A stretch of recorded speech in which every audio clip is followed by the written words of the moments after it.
across the UK. On DAB+, on your smart speaker, on your smart TV, and on your side. This is Talk.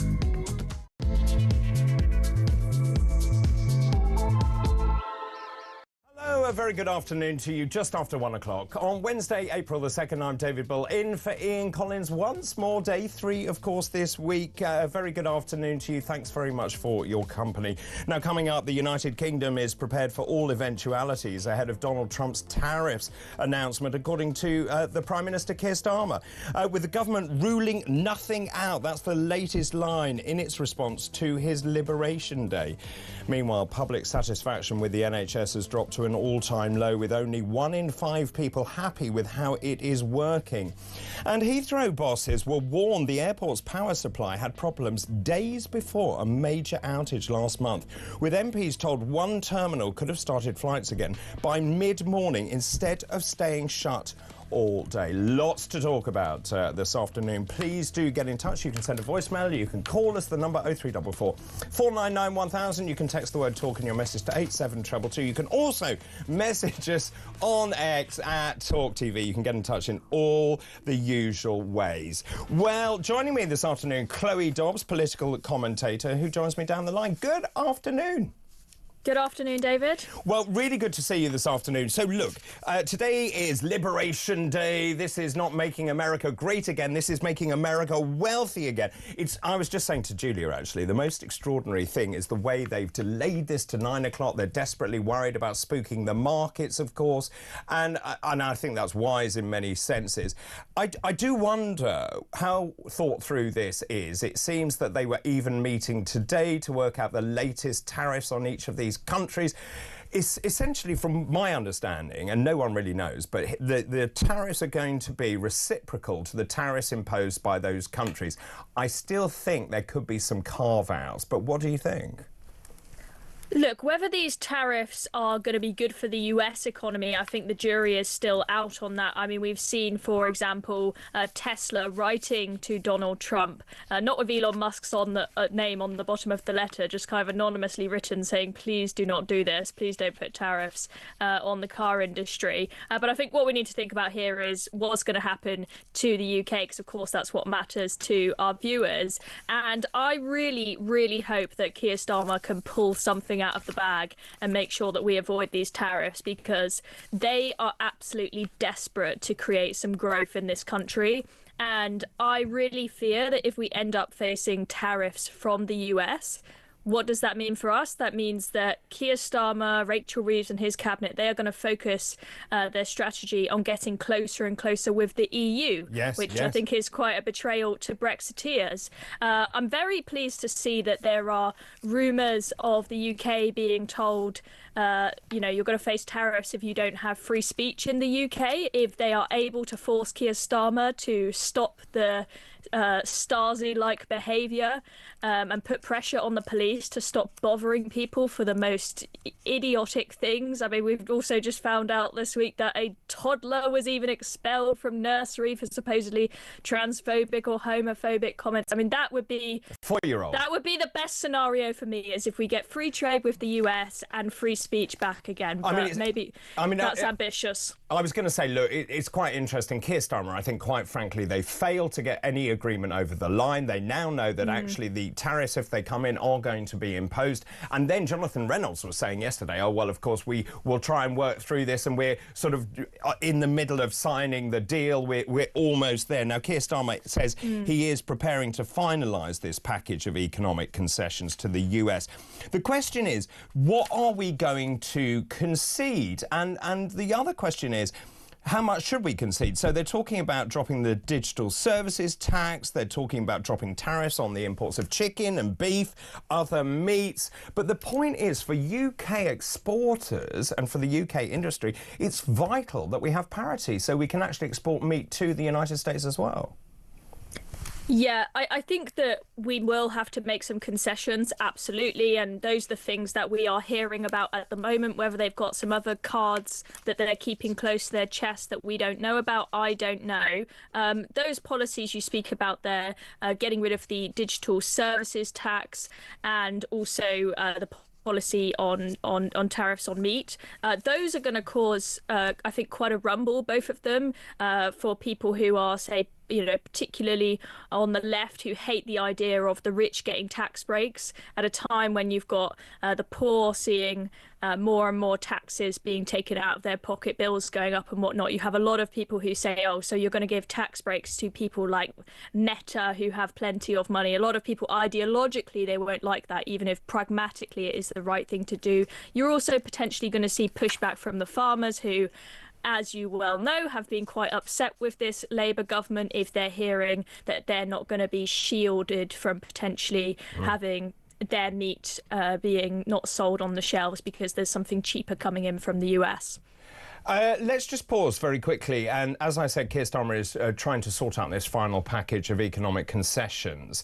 Prime Minister's questions just finished, of course. Let's listen to Kemi Badenoch questioning Keir Starmer this afternoon in Prime Minister's questions. Labour's record is a car industry in crisis, even before tariffs. There are 25,000 more jobs now at risk. He says he's preparing for eventualities. Can the Prime Minister tell us exactly what he is doing to protect the British car industry from his failure to negotiate? We're taking a calm, pragmatic approach and keeping our feet on the ground. It was the Trade Secretary, Mr. Speaker, who failed to get a trade deal with the US. So there you are. There we are. Kemi Badenoch and Keir Starmer at Prime Minister's questions. I mean, I think there's a lot to unpack there, isn't there? But just in terms of some sort of tariff being imposed on the UK, I mean, these are enormous ramifications. Rachel Reeves already in trouble because she has such limited fiscal headroom. This would wipe out all of her fiscal headroom. Also, 25,000 jobs in the car industry. So whatever Starmer says, he hasn't done the deal. It's true the Conservatives also didn't manage to get a free trade deal, and that was also due to things like meat and chlorinated chicken and all the rest of it. Yeah, it is, as I've said, it's really important that they manage to get some sort of tariff-free deal, else that is, as you say, going to be absolutely a disaster for Rachel Reeves, who's already seen her headroom pretty much wiped out with the cost of borrowing going up and whatnot after her disastrous autumn budget spooked the markets. But I mean, Kemi Badenoch does kind of sort of make the point there that they've already not done a very good job with the economy and with the car industry specifically, because we've heard of, for example, car factories, vehicle factories having to close down because of net zero rules. I think that the government is slowly but surely starting to wake up to the fact that Ed Miliband's crazy policies are not going to be able to deliver the growth that they need, especially in the short term. And I think we'll start to see those being wheeled back slowly but surely. So I think we need to get our domestic... Do you really think they'll wheel back on it? Because I think that actually Ed Miliband... Not completely. No, but I think he's they're so going to take away wedded. his money bit by bit. Right. I think... Yeah, I think that they are realising when push comes to shove and you're put in this situation now where they are absolutely desperate for growth. I mean, Rachel Reeves, I think she recognises that it's either going to be her or Ed Miliband that has to walk the plank, right? Because if she allows Ed Miliband to have his way and as a consequence the economy is just completely faltering, she's going to lose her job. So she better force Ed Miliband to at least tone down the net zero policy slightly. It's always going to be a government that is interested and focused on green. I don't think they're going to completely scrap it, as you may hear people like Farage suggesting that we could do. But I think absolutely throwing money at these net zero projects and doing things that harm our economy, like closing down factories, like Ed Miliband is suggesting we should put cement down the last gas wells that we have in this country. That stuff has to go. It's not pragmatic in the slightest. I would agree totally. Just in terms of the sort of scope of this, 1 in 5 cars exported to the US, 6.4 billion quid's worth of trade there. And the question is, what does this do? So I was listening to Yanis Varoufakis. I never can pronounce his name, but I was listening to him earlier talking about that actually in this instance that Keir Starmer probably is right to have some sort of pragmatic solution to this rather than imposing retaliatory tariffs. If you're trying to broker a deal still, then you want to sit back, keep your powder dry and watch what happens. The big question is, what does this do in terms of inflation, interest rates, the impact for the consumer that's already suffering enormously in this country? We know that also the UK economy has been downgraded yet further by Goldman Sachs, going from 0.9% to 0.8%. I mean, this is pretty devastating. Yeah. It is pretty devastating, and I think people are really feeling the pinch in this country, and voters in this country are going to be furious and not going to vote for Labour again if people get poorer under this Labour government. They're trying to tell us that we're going to be 500 quid better off, but I don't really think that anybody is believing that. I mean, we're already hearing plenty of other people coming out with their analysis about, we've got council tax bills going up, water bills going up, energy bills going up, road tax. I mean, the list goes on forever, right? Not to mention the fact that any sort of 500 quid that we may end up in our pockets is just going to end up being wiped out by inflation potentially, when you've got things like minimum wage going up, national insurance contributions going up, meaning that businesses are going to have to pass on higher prices to customers. We're already seeing that inflation starting to tick up slightly. The Tory government, in the last year, I guess it's the Bank of England mostly that can be credited for it. They managed to get the inflation down from that scary area we were in, where we had double digits, back down to a suitable level. Are we starting to see it creep back up again, where any little nugget the Labour government can hand to us, it just, nobody actually feels it. So they've got to find growth. We're finding this, across, I think, most Western countries at the moment, that a lot of countries, they're just struggling to ever get past something like 2.5% growth. I mean, looks like we're not really going to be anywhere near that anytime soon, as you say, Goldman Sachs, and downgrading the figures. And they've said that regardless of whether we manage to get a deal with Trump or not, they still think that the growth figures are going to be pretty low. Yeah. And of course, inflation going up as well. I mean, the thing is that Rachel Reeves, and Peter mentioned this just now, Rachel Reeves will blame any imposition of tariffs on her own inept, or at least she'll try and get around the fact that I believe, in my humble opinion, she's pretty inept at what she is doing. Lots of comments coming in as well about Rachel Reeves. How long has she got, do you think? If she can't actually turn this around, remember, she said, I will not raise tax. Now, lots of very astute, clever financial bodies this morning saying there is no room for her not to raise taxes. Now, if she does that electorally, that is suicidal. I think that Rachel Reeves, she probably will hang on, to be honest, for a long time, because I think, first of all, there's not really any obvious successor to her. And also, I think if Keir Starmer were to sack her, he doesn't manage to avoid the blame for her failures. I mean, you saw Liz Truss attempt this, right? Things were going wrong and she tried to shift the blame by sacking the Chancellor. But I mean, everybody knows that the Prime Minister, they have ultimately helped to direct and at least given the big stamp of approval on whatever the Chancellor has suggested. It's not as if the Chancellor is able to just do whatever they want without the Prime Minister's approval. So if he throws Rachel Reeves under the bus, he is essentially criticising himself as well. So I think she will probably hang on, but I don't think that... I don't think she's delivering at the moment. I don't think the public are very impressed with her. But, a week is a long time in politics. You never know what's going to happen, right? Well, that's very true. Chloe, thanks for the moment. Just on that, lots of people getting in touch with this. It's interesting, actually, about Kemi Badenoch. Good afternoon, David. This is Brad. Good afternoon to you in Cambridge, sunny Cambridge. I'm really sick and tired of seeing Badenoch completely bamboozled by Starmer every week. She just doesn't have what it takes. I would agree. She hasn't landed any great punches here. Also, this one from Tony, which is quite interesting. Two-tier Keir looks like a fool today. Kissing Trump's backside didn't work. The whole thing is hilarious. Vinny says if Trump sticks a tariff on us, which I think would be about 5%, I think it could be higher, actually. I think it could be around 20%. Don't retaliate, as this is how he sorts his friends out. All really interesting comments. Let me just ask you a question this afternoon.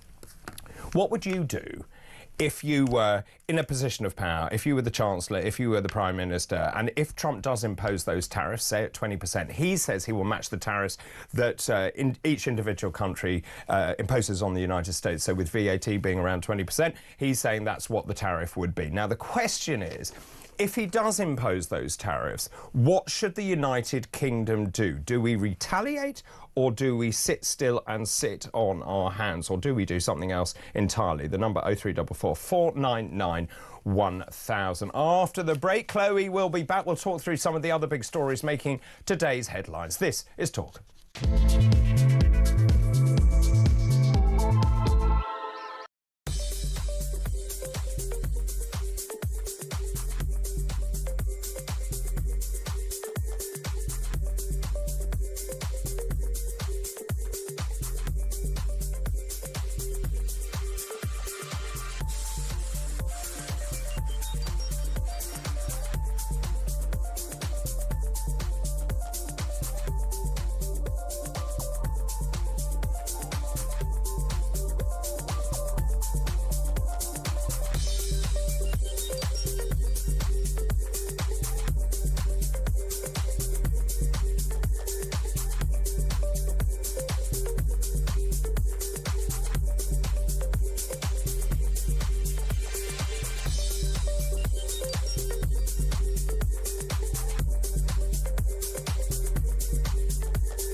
We're in for an extremely disrupted period and possibly a recession. And I don't make any moral judgments about that. I think there may be an argument that the neoliberal economic order needs resetting, that we do need all that onshoring that your caller just there was talking about. But the ambiguity is the problem at the moment, certainly for people talking about it. The uncertainty, and again, it's all very well. I completely understand the urge to sort of like get companies going. And this happened actually a lot in his first term in office.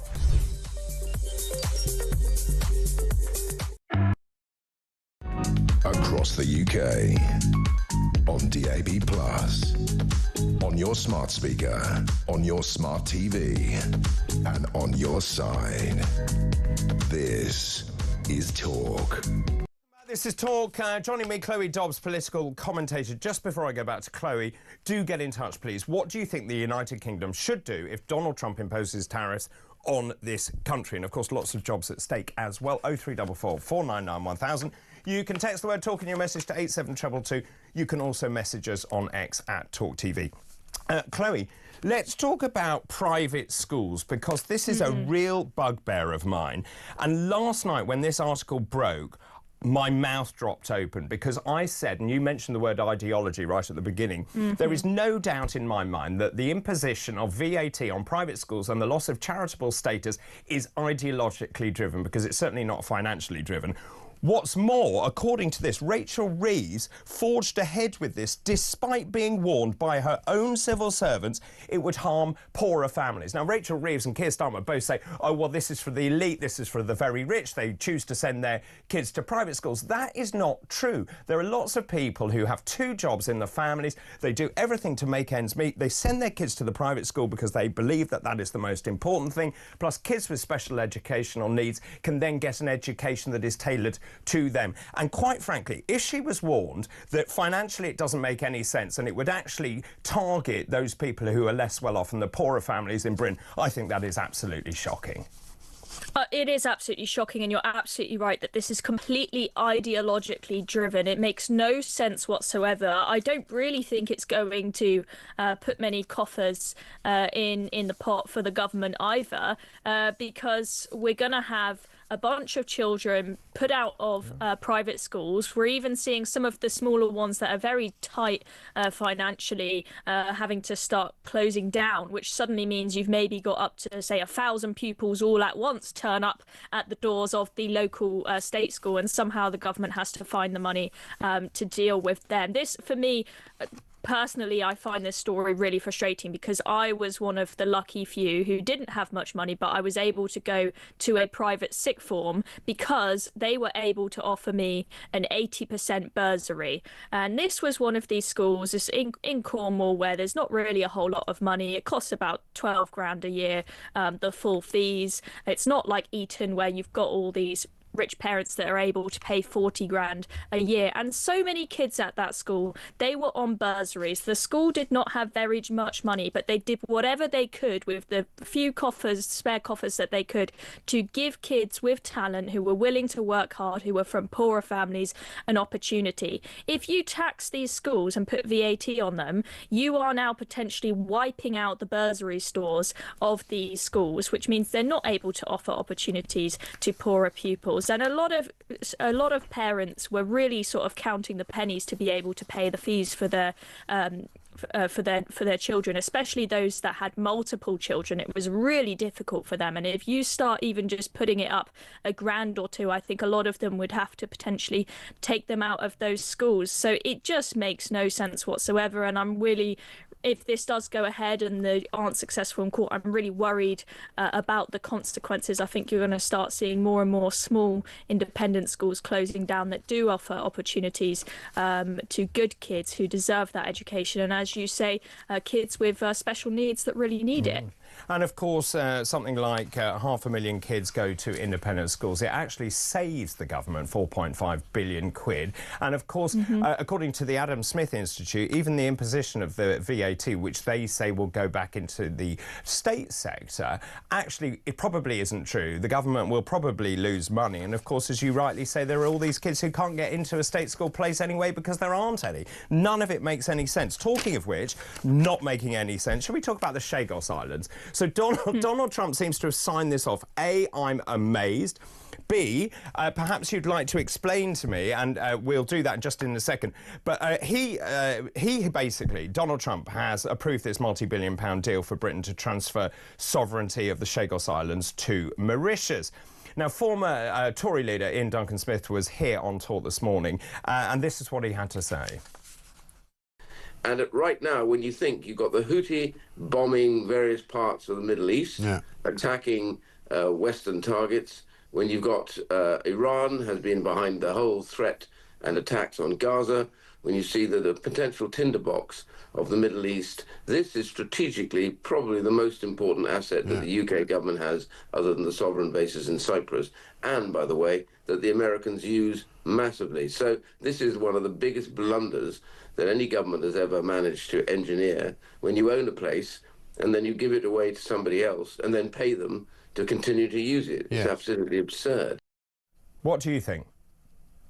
Well, I mean, I completely agree with what Ian said there, that this is absolutely absurd. I mean, it is like somebody who owns a house just saying to someone else, you can have my house and I'll also pay you some rent to let me use the back garden. It's just beyond belief. Now, why has Trump decided to sign off on this? I was quite surprised that he did. But as Ian said in another part of that interview with Mike, I guess Trump doesn't really care if he's not the one having to foot the bill. If the Brits are the ones who have been stupid enough to say, we will get rid of our territory and we'll pay you to take it off us, basically, then I guess he thinks it doesn't matter that much to him. But I think this is quite a surprise, given that we had heard many times Nigel Farage saying, I know Trump and his mates, they are absolutely terrified of this deal. This will massively threaten the special relationship. But I guess he was wrong. Well, I don't know.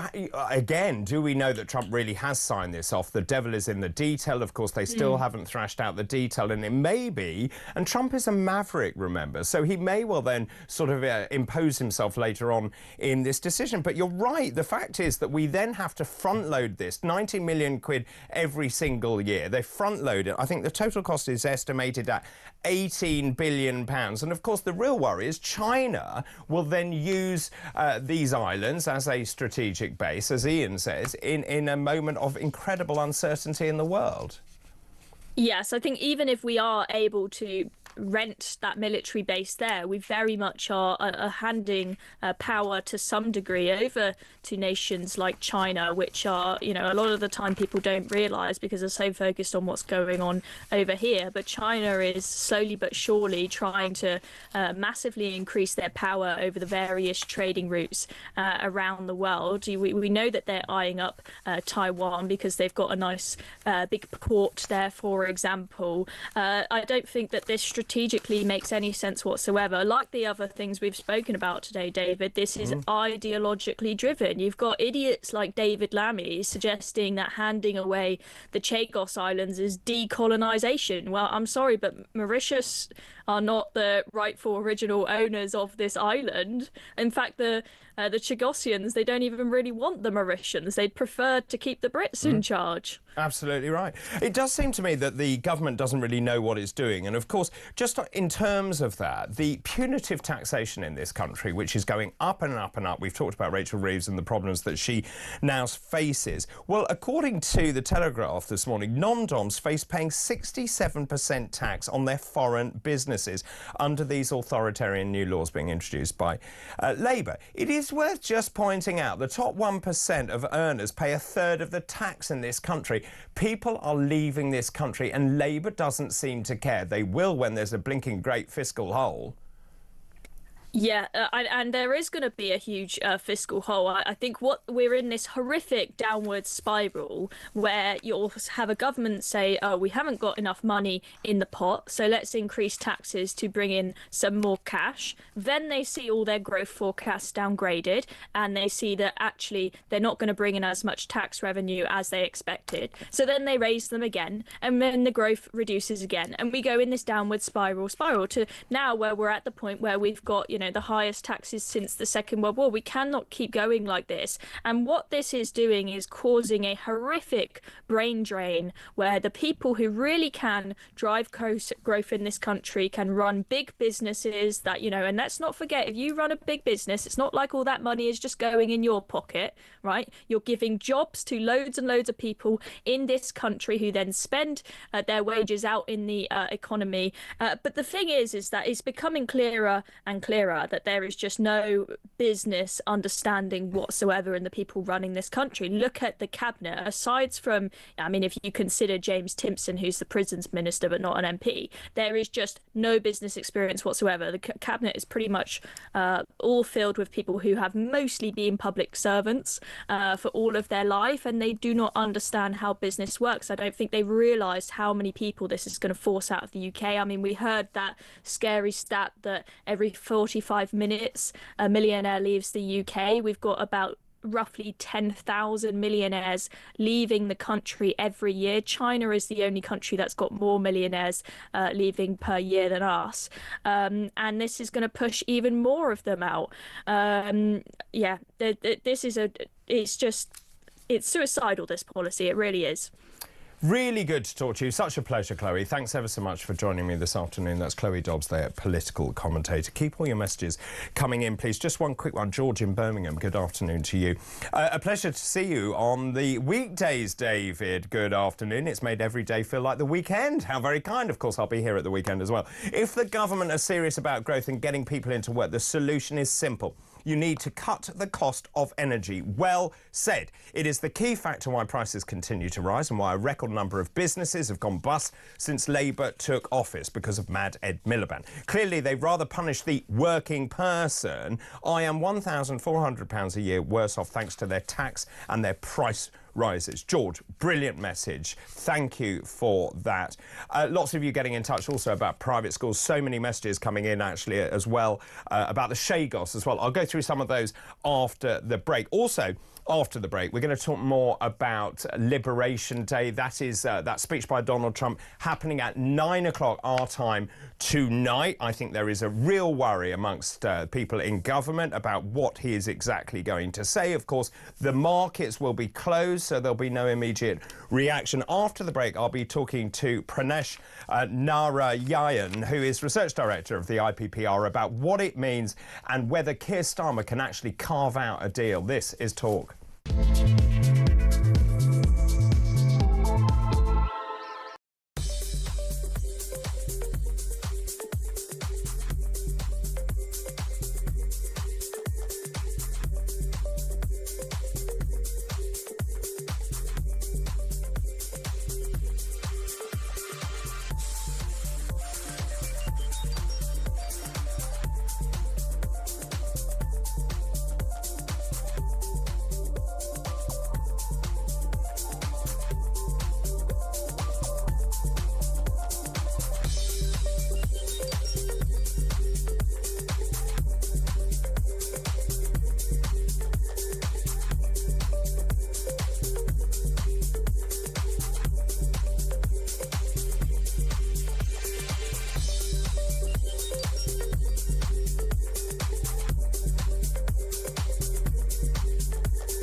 Across the UK, on DAB+, on your smart speaker, on your smart TV, and on your side. This is Talk. Those of you getting in touch, this is a great one. Jason says, well, Trump could use the Chagos as a threat to the UK over tariffs, i.e. do not do that deal and you won't get tariffs. Wishful thinking, I think, there. Good afternoon, David. Steve in sunny Cambridge. Tariffs or no tariffs, Starmer and his government will mess everything up. Either way, British people will be taxed and charged through the roof anyway. I think we already are, actually, Steve. Thank you for those messages. Keep all of those coming in. We're waiting till 9 o'clock tonight, of course, to hear what Donald Trump has to say. What is the level of tariff going to be levied on the United Kingdom? Are we going to escape? I think not. What is Starmer going to do? And if Trump does actually impose those tariffs, what on earth should we do as a country? 0344 499 1000. Also, I suppose then the ramifications of this is how worried are you about the financial situation in this country? Because we keep being told there are no more tax rises coming, and yet the downgrading of our economy means that Rachel Reeves probably has no fiscal headroom, and actually it was a sleight of hand anyway that gave her that headroom. And of course, if that is wiped out, she will have to come back and have more tax rises, and that is going to go down very badly indeed. Let's talk more about Liberation Day. Joining me now is Pranesh Narayan, and sorry Pranesh, I've probably got that wrong, Research Director of the IPPR. Good afternoon. Hello, hello, Pranesh. Oh, we can hear you now, Pranesh. Hi. So on tariffs, I think what we're expecting really is new tariffs on top of what was announced last week on cars, and so it is going to be a quite hefty impact on trade across the world, not just in the UK. I think it's Trump, who is really causing all of this instability and the impacts on the global economy. And yeah, it's going to be a very difficult situation for the government to deal with. So can I just ask you, what do you think is going through Donald Trump's mind? He says this isn't about making America great again, it's about making America wealthy again. He says he's sick and tired of tariffs being imposed by other countries on the United States. This is merely reciprocality. But actually, I think we're teetering on the edge of a global trade war, and that is absolutely catastrophic.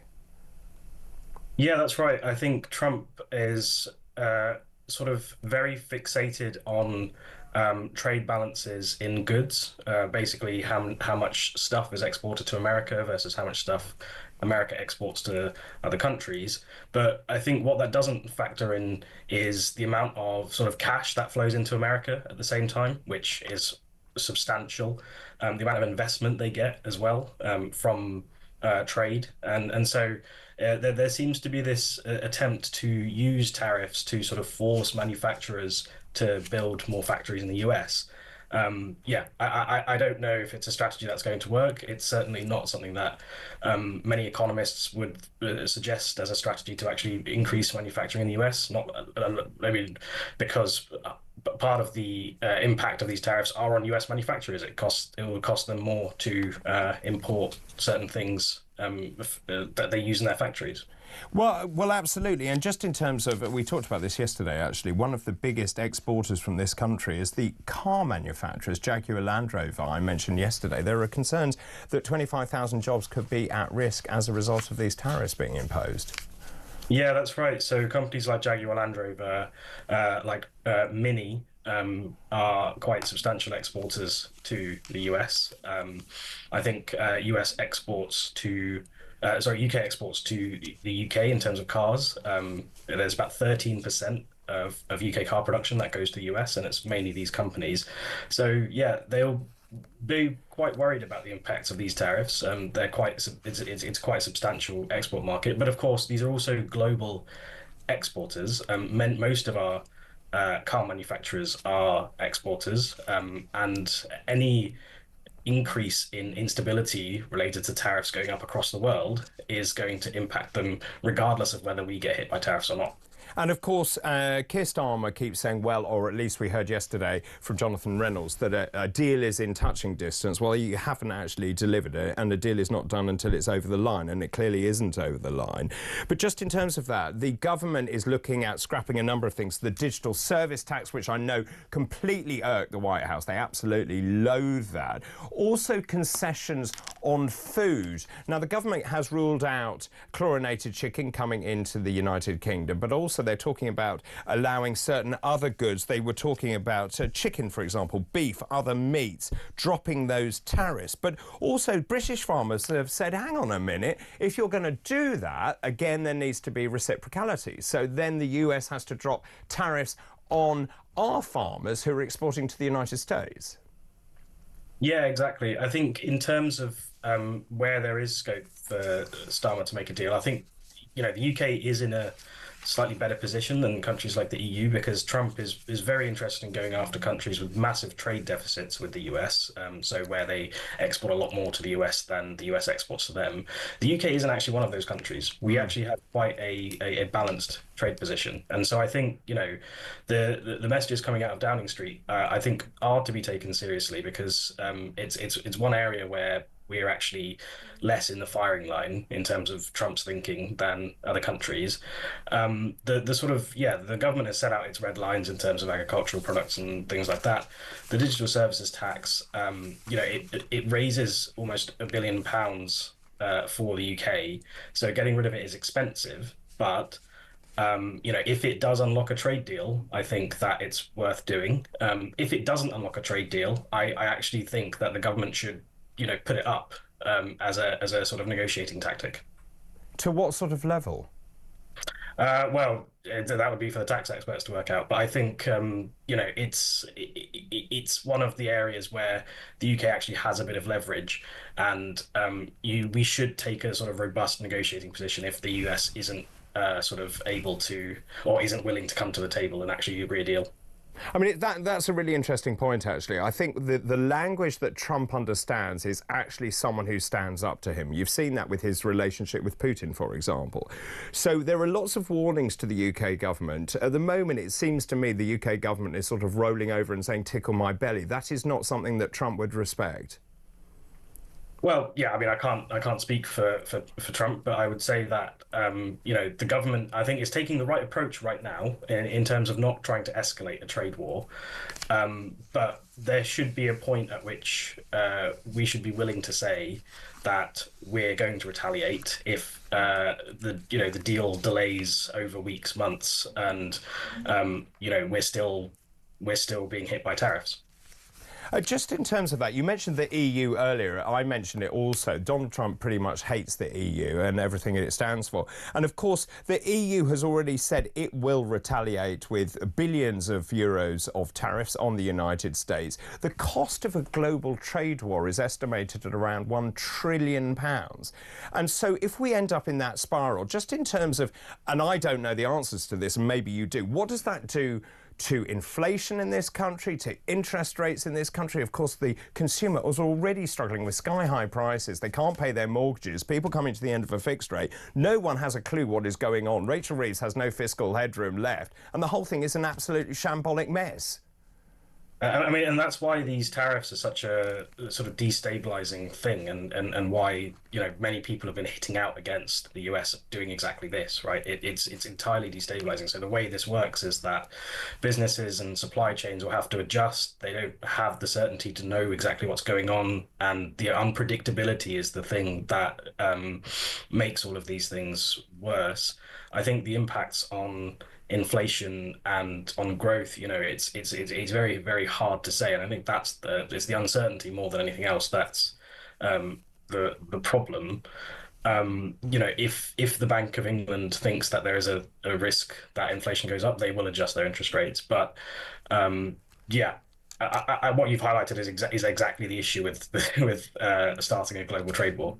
Yeah, really good to talk to you. Thanks so much for your time. That's Pranesh Narayanan, who is Research Director of the IPPR. Lots of you getting in touch. John in Wallington, good afternoon to you, one of our regulars. David, we must face the fact that Nigel Farage and Reform would negotiate a much better trade deal with Trump than Starmer, Mandelson, Lammy. Farage could persuade Trump not to put tariffs on Britain, or at least to lower those tariffs. That's a great point. Thanks, John. Whether it's true, I don't know. Gary Mitchell, if Trump had blocked the Chagos Islands deal, it would have meant a politically embarrassing climb down. That's interesting for Starmer. So it does make you wonder if in return for Trump's approval, Starmer has given something up that Trump wants that we don't yet know about. That's the point I was trying to make about he's a deal maker, isn't he? That is his background. He's a businessman. And he goes in high. And so you want your opening salvo to be high. He says he's going to impose tariffs across the world. Now, if he does row back and exempt certain countries, that will be a big surprise. And the one thing that Trump likes doing is keeping everyone guessing what he is going to do. As I said, what I find fascinating is they've moved the timing of that to 9 o'clock our time tonight to ensure that the markets are closed so the markets don't get spooked and there isn't then a massive sell-off in stocks. Let's take a call on this. Karen is in Bournemouth. Good afternoon. Good afternoon, David. I'm really glad you're on during the middle of the day. That's very sweet of you. Thank you. Well, devoted as I am, I'm no good at 6 o'clock in the morning. Well, try my job. No, thanks. OK, and your point this afternoon? Well, I think one of the things that might go a long way would be the fact that, David Lammy cancelled the Israeli arms stuff. Yes. I think if they said, they would resell to Israel what they would stop selling, I think that would go a long way, because whatever Trump thinks, one thing he hasn't mentioned is Israel in all of this. True enough. True enough. What do you think is going through Trump's mind? How much of this do you think is bluster? Oh, I think there's a fair bit of bluster, because he will look at his own people in the sense, but the Starmer's problem with him is that Starmer's trying to crawl up the backside of EU, and Trump can't stand the EU. So he would have to back off with some of that as well, possibly. I mean, that is a fascinating point that really Keir Starmer needs to decide, and I would say this, wouldn't I, as a Brexiteer, which is actually the whole point of fighting for Brexit was to have a sovereign, independent country where we are free to do our own trade deals. Now, what I'm seeing is Keir Starmer sliding back into the orbit of the EU when it's a declining market, and surely we need to be looking to the rest of the world and our closest ally, which is the United States, or has been up until now. It always has been. Yes. You know, ever since the beginning. Yeah, they take a long time to let you know. And I mean, the reason Kemi Badenoch and all of that lot couldn't get a deal was because Biden hates England. Yes, it certainly transpired that was the case. So they were never going to give us a deal. And the thing is, also, too, I think in the long run, it doesn't really matter that much to Trump if there's an actual deal or not. It won't make any difference to him in the long run. So, with Great Britain. Right, so just to answer my question, if Trump does impose tariffs across the board for the United Kingdom of 20%, which he would say is actually just reciprocality and levelling up because that's basically matching our tariffs on the United States, what then should the United Kingdom do? Do we then increase taxes on the United States, or do we just keep our powder dry and do nothing? I think we need to look at tariffs as reciprocal, just to say we're standing up for ourselves. It's interesting. But I think if we approached it from another angle, where we aid in the defence of Israel and the Middle East generally, Trump will be a lot more pleased with that. And of course, the government has said we will go to 2.5% of GDP in terms of defence spending. That'll all go to Chagos. It won't go to our defence. Nice work. If that deal goes through, it'll all go to Chagos. It won't touch our defence system. And can I just say one other thing? Yes, of course. Bridget Phillipson shouldn't be allowed near children. If I had a child in the nursery that threw the 3-year-old out for the transphobic speech, I would be withdrawing my child because out of fear that if a boy picks up a doll, they'd be running around going, "Oh, you're in the wrong body." Yeah. Strong point, Karen. Thank you for that, Karen in Bournemouth. There are lots of messages. This one, hi David, nice to see you today. Alison, thanks very much. Regarding the tariffs, I put some of the blame at Starmer and his minions for the language they've used about Trump. Well said, absolutely. If it wasn't going to hurt us, then I would tell Trump to cause even more problems for Starmer. Hi David, this is Malcolm in Hampshire. Great show, thank you very much. US tariffs, maybe I'm being naive, but if Trump is simply levelling up tariff arrangements with trading partners, then who can blame him? The question is, what does it do to the US economy as well? And of course, they are worried about the markets, which is why they have delayed the timing of that sort of statement, which is going to be made at the White House until 9 o'clock our time this evening. Let's talk about private schools as well. Joanna in Salisbury says, hi David, school VAT, Rachel Rees forgot a lot of private schools provide what the state system can't. And how many children of the military actually attend private schools, with up to 90% paid by the MOD. This other last point I just want to get to before the break. Jeremy in West Sussex says, Starmer, and this is pretty much what our last caller said, Starmer and Lammy's past loudly voiced opinions of Trump must really help put the UK in a favourable position in any negotiations. Cheers, Jeremy in West Sussex. Thanks for that. Keep all of your messages coming, and we'll go to a short break. After the break, your turn, your calls, your thoughts, your messages. This is Talk.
Think about all of the family members and friends he's cut off due to his opinion that they didn't treat his wife well enough.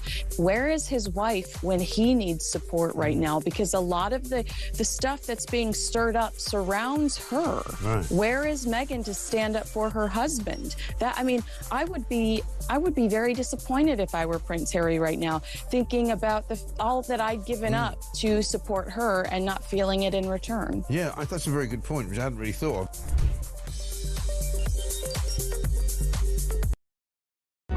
Across the UK, on DAB+, on your smart speaker, on your smart TV, and on your side.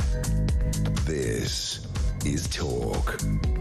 Let's go back and talk about private schools and this article that I saw last night and my mouth dropped open. Rachel Reeves forged ahead with the tax raid on private schools despite being warned by her own civil servants that it would harm poorer families. Now that flies in the face of everything this government has said, which is they have said this only targets those people who are very wealthy, which is an absolute load of old cobblers.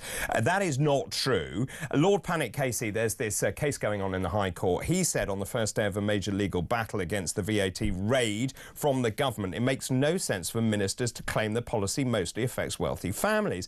There was a Treasury briefing just days after the general election that a quarter of families set to be hit by the tax were below the average wealth level. 25% of households affected will fall in the bottom half of the household income distribution. That is what that official briefing said. Ministers, according to Lord Panic, appeared to admit many children at private schools were from less affluent families who were unlikely to be able to afford fee hikes. So quite frankly, Rachel Reeves ignored essentially what she was being told, and as a result, excuse me, children have had to leave their schools. Stephen is on the line from Manchester. Good afternoon. Oh, good afternoon to you, sir. I was a secondary school supply teacher, qualified humanities teacher for 21 years in Greater Manchester and the North West generally. I went into more schools than you can shake a stick at, some for a day, some for 2 months, some for 6 weeks, whatever. And along the weary way, I went to a number of small private schools, and it was always then an absolute joy to me to be called in. Can you do 4 weeks here? I thought you'd died and gone to supply teacher heaven, because there was a great deal of courtesy, a sense of peace, and biddability amongst the children. They were a joy. Now, my experience was that when some of these private schools then took the government money to become free schools, and therefore they started to take in the surrounding catchment and no longer had a call on who they let in, they became, relative to what they were, a nightmare. Right. So in my... I was attacked in 1 or 2 of them. And there was one incident, quite funny, really, but yours truly had pitched up. I'd always known it as a private school. I hadn't been for many months. And when I did pitch up there, I thought it was still a private school. Right. And it wasn't. And, what was my surprise when the kids started effing and blinding at me, refusing to put the mobiles away. And one lad, big, healthy-looking character, attacked me with a chair. Golly. It was only at the break. I said, "What's going on?" They said, "Oh, we're no longer private. We're state school now." I hear that. There are some brilliant state schools and exemplary state schools where the kids are extremely well behaved. But my problem with all of this is that Rachel Reeves has ignored disenfranchised kids, kids with special educational needs, those kids where the parents decide they don't want Sky TV and they don't want to go on holiday 3 or 4 times a year, and actually their primary purpose is to provide an exemplary education for their children. They have been pushed over the edge by what is nothing more than ideological warfare. My experience was that smaller, often faith schools, Catholic schools in particular, smaller, in areas that were not problematic were often equally a joy to go in. Yes. They were state schools. But across the piece, there was a kind of equanimity, a peace, a biddability, a joy that you did not get in the state schools with these smaller private schools. And my whole point in ringing is to say to you, from my direct, lengthy experience in education, they are a major loss to the environmental landscape, to the educational landscape, what we're talking about. And it's a tragedy what's happening here. They should not be lost. So that's my message. It's a really strong one. Why has she done it? Because of misplaced concepts of egalitarianism, because of an idea that this is a way to raise, which we now know it wasn't, to raise capital, and just as an ill-conceived view of the educational landscape. This is something that really worked, and worked well, and it's been decimated by this move. I was going to say, I think Chloe's point is really valid as well, which is actually those fees that came in allow kids from less privileged backgrounds to then get scholarships to those schools. All of that is going. Absolutely. I came across that an awful lot, and what a loss that is, that bridge. So, you know, that's just my experience on the ground, a kind of worm's eye view. So there it is. Stephen, brilliant call. Thanks very much for your time this afternoon. Stephen in Manchester talking about his experience in private schools. This is interesting. Paul says the VAT on private schools was tried in Turkey. After 18 months, it was realised it wasn't working and they reversed it. I don't believe for a moment that the Labour government would reverse it because they believe so passionately in it. Even when you look at a balance sheet and shows that their policy is costing the Exchequer more money as a result, and you've got all these kids leaving and they can't get into a state school because there are no places. The whole thing is utter madness. I actually think it's really mean, and the imposition halfway through the school term I think is absolutely outrageous, and it really needs to be overturned, and I hope they do that, but they absolutely won't. Lots more still to come. After the break, I'm going to be talking to Kevin Schofield, political editor of HuffPost UK. I want to get his take on what happened at Prime Minister's questions. Also, Kemi Badenoch, is she cutting the mustard? Is she strong enough to stand up to Keir Starmer? And quite frankly, she needs to be. We'll talk more about tariffs as well, and of course Angela Rayner's workers' rights. We'll be talking about all of that after this break. Don't go anywhere. This is Talk.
across the UK. On DAB+, on your smart speaker, on your smart TV, and on your side. This is Talk.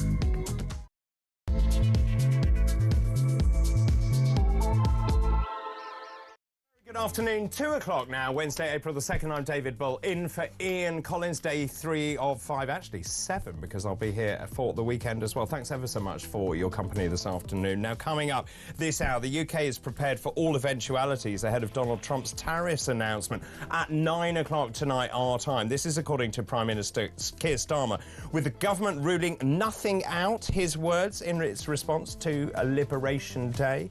Meanwhile, public satisfaction with the NHS has dropped to an all-time low, with only 1 in 5 people happy with how it is working. And France has finally admitted it needs to start intercepting more small boats, and has even raised the possibility of taking back illegal migrants from Britain. Miracles never cease. Call or leave a message, 0344 499. You can text the word talk in your message to 87222. You can also message us on X at talkTV. Thanks ever so much for your company this afternoon. Joining me now, Kevin Schofield, political editor at HuffPost UK. It's great to see you in person, because normally you're down the line. Absolutely, yeah. Normally coming from home, but yeah, Wednesday in PMQs, so I'm in here Very good for Parliament. So PMQs, for me, it's a bit lacklustre. You've got, I think, 2 characters who don't particularly shine for me. Yeah. Starmer is a robot, 22 billion whole working people, you know, all the rest of it. Yeah. Kemi Badenoch really should be brilliant, but there's something just not right. How did she do today? Yeah, I mean, she was okay. I mean, I tend to say this most weeks with Ian. It's, you know, the bar is set quite low. You're right. She's not brilliant. She's not had a great start as Tory leader. She didn't make a great start as a PMQ's performer. I mean, it is difficult. Let's not. Of course. There's hundreds of MPs around about, and most of them are roaring abuse at her, so it's not easy. No. But she does come across a little bit like a sort of rabbit in headlights sometimes. It's a little bit stilted. It's not very natural. Like the best parliamentary performers, you think of, you know, David Cameron, Tony Blair, you know, people who would just like command the Commons, and it just seemed to come naturally to them. They didn't look like as if they were constantly having to just read things off a piece of paper, and I don't think she's quite managed that. But as you say, up against someone in Keir Starmer who isn't exactly a brilliant performer either. It was interesting. I was listening to Boris Johnson. Lots of people watching this will know, because I keep talking about it, his Unleashed, his book, and he talks about how he used to prep for PMQs, and it starts really early in the morning, and of course you role play all of this, and he describes it as a bear pit, and actually I think he was pleased when it was over. I think every Prime Minister is pleased when it's over. Oh, yeah, absolutely. It must be a terrible experience. I mean, I think it takes years, I think, to get used to it. You know, I mean, like, as I say, Tony Blair, Cameron, they were at the dispatch box for a long, long time, and it became like second nature to them. I mean, Starmer has got better as Prime Minister. I don't think he was that impressive as an opposition leader. I thought Rishi Sunak actually was pretty good. Yes, I'd agree. PMQs as well. But I think maybe just being Prime Minister just gives you that air of authority, and you've got your stock lines, you can just swat away questions, and Kemi Badenoch hasn't yet got under his skin. What did they talk about? I mean, I know there was the Chagos Islands. Tariffs, of course, would have featured very heavily. Yeah. Did you get any sense that actually... I mean, it was interesting, actually, listening to leaders around Europe talking about that even though they may not necessarily agree with Starmer normally, they do agree with his positioning, saying, look, I'm not going to rush into this and I'm not going to impose these retaliatory tariffs immediately, but I'll watch and wait. And that probably is the most pragmatic thing to do. I think it is, because we just don't know. I think a lot of people in the White House don't know what Donald Trump is going to announce tonight. So there's no point saying, well, we're going to do this until you know what you're dealing with. So we won't know, as you say, until about 9 o'clock tonight, how bad it's going to be. Downing Street have conceded they've failed to try and get a carve-out, an exemption for the UK to these tariffs. We will be hit with them, at least in the short term. Negotiations are still going on in the background to try and get some sort of economic deal, which might get us off the hook a little bit as far as tariffs are concerned. But yeah, until we know exactly what how it's going to affect the steel industry, the car industry, basically any exporter to America, it's probably wise just to keep your powder dry for now rather than saying, well, we will definitely retaliate, because Donald Trump being the way he is, he might just say, well, if you're going to retaliate, I'm going to put the tariffs up even more. 100%. So you might as well just wait and see and then deal with it when you find out. And other things they talked about, Chagos Islands? Chagos Islands came up, again, no real light to it.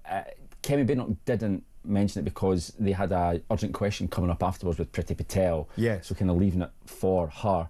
The main thing that Kemi Badenoch went on was awful April, as she described it, all the bills going up, particularly council tax, pointing out that Keir Starmer had said during the election campaign we would freeze council tax, which obviously has not happened. Most council taxes are going up by 5%, which is the maximum. Yes.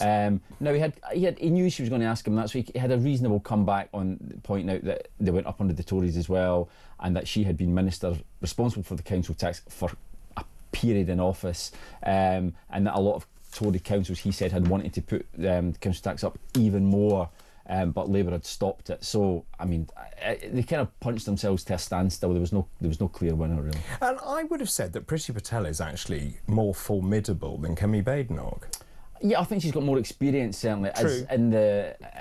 At the dispatch box, we were outside the chamber by this point afterwards, questioning the various spokespeople for the Prime Minister and for Kemi Badenoch, so we didn't actually see Priti Patel. But yeah, I mean, she's punchy, she's pugnacious, and she's not a bad Commons performer. I also think she's got she's got a finger on the pulse of certainly her constituents. She knows what people are talking about. I was talking about this. I was doing a political event, a big political event on Friday. The minute you leave this kind of little microcosm of central London, you get very different views around the country. Absolutely, absolutely. I mean, I get that when I go back home to Scotland. You know, what people say there.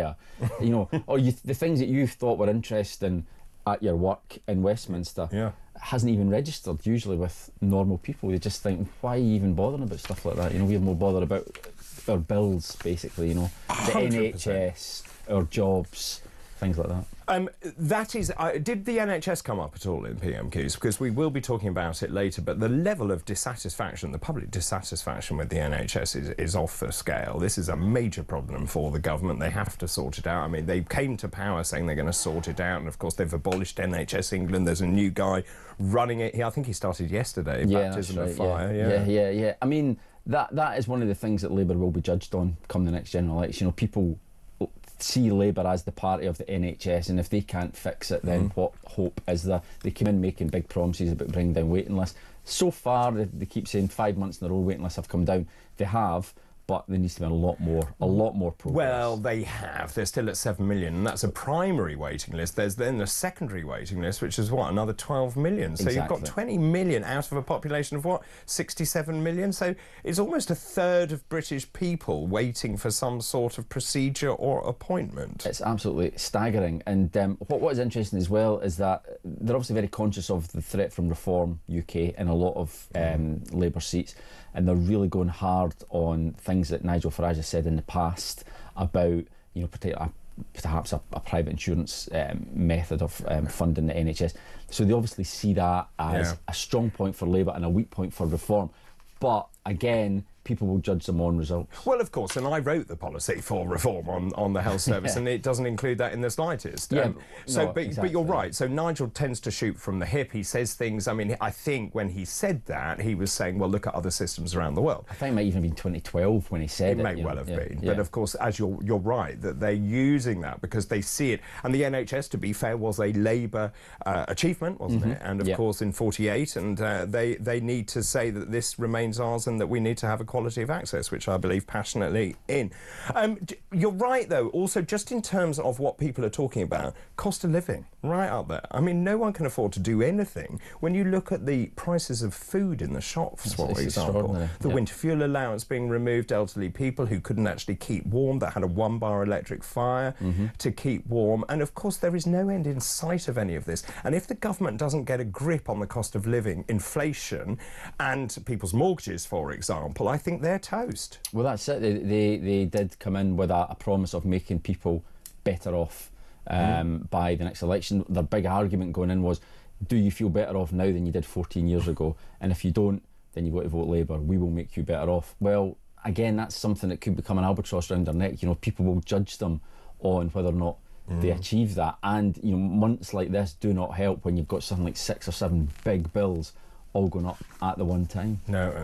In terms of the Labour operation, I understand that there have been some changes going on behind the scenes. Yeah. And Keir Starmer has to stop being so robotic, in my humble opinion. I think he's also got to stop blaming all of them, actually, Rachel Reeves and Starmer and also Angela Rayner. Stop blaming the Tory administration. We're past that. How long have they been in power now? 7, 8 months or whatever it is? 9 months, is it? Yeah. But you just can't, you know, you've been in power now, sort it out. What are you doing rather than just blaming the opposition? Yeah, I think people switch off now. I think that ship has well and truly sailed. I think they got away with it maybe for the first couple of months. Now, that's not to say that the people have changed their minds when it comes to the Conservatives, far from it.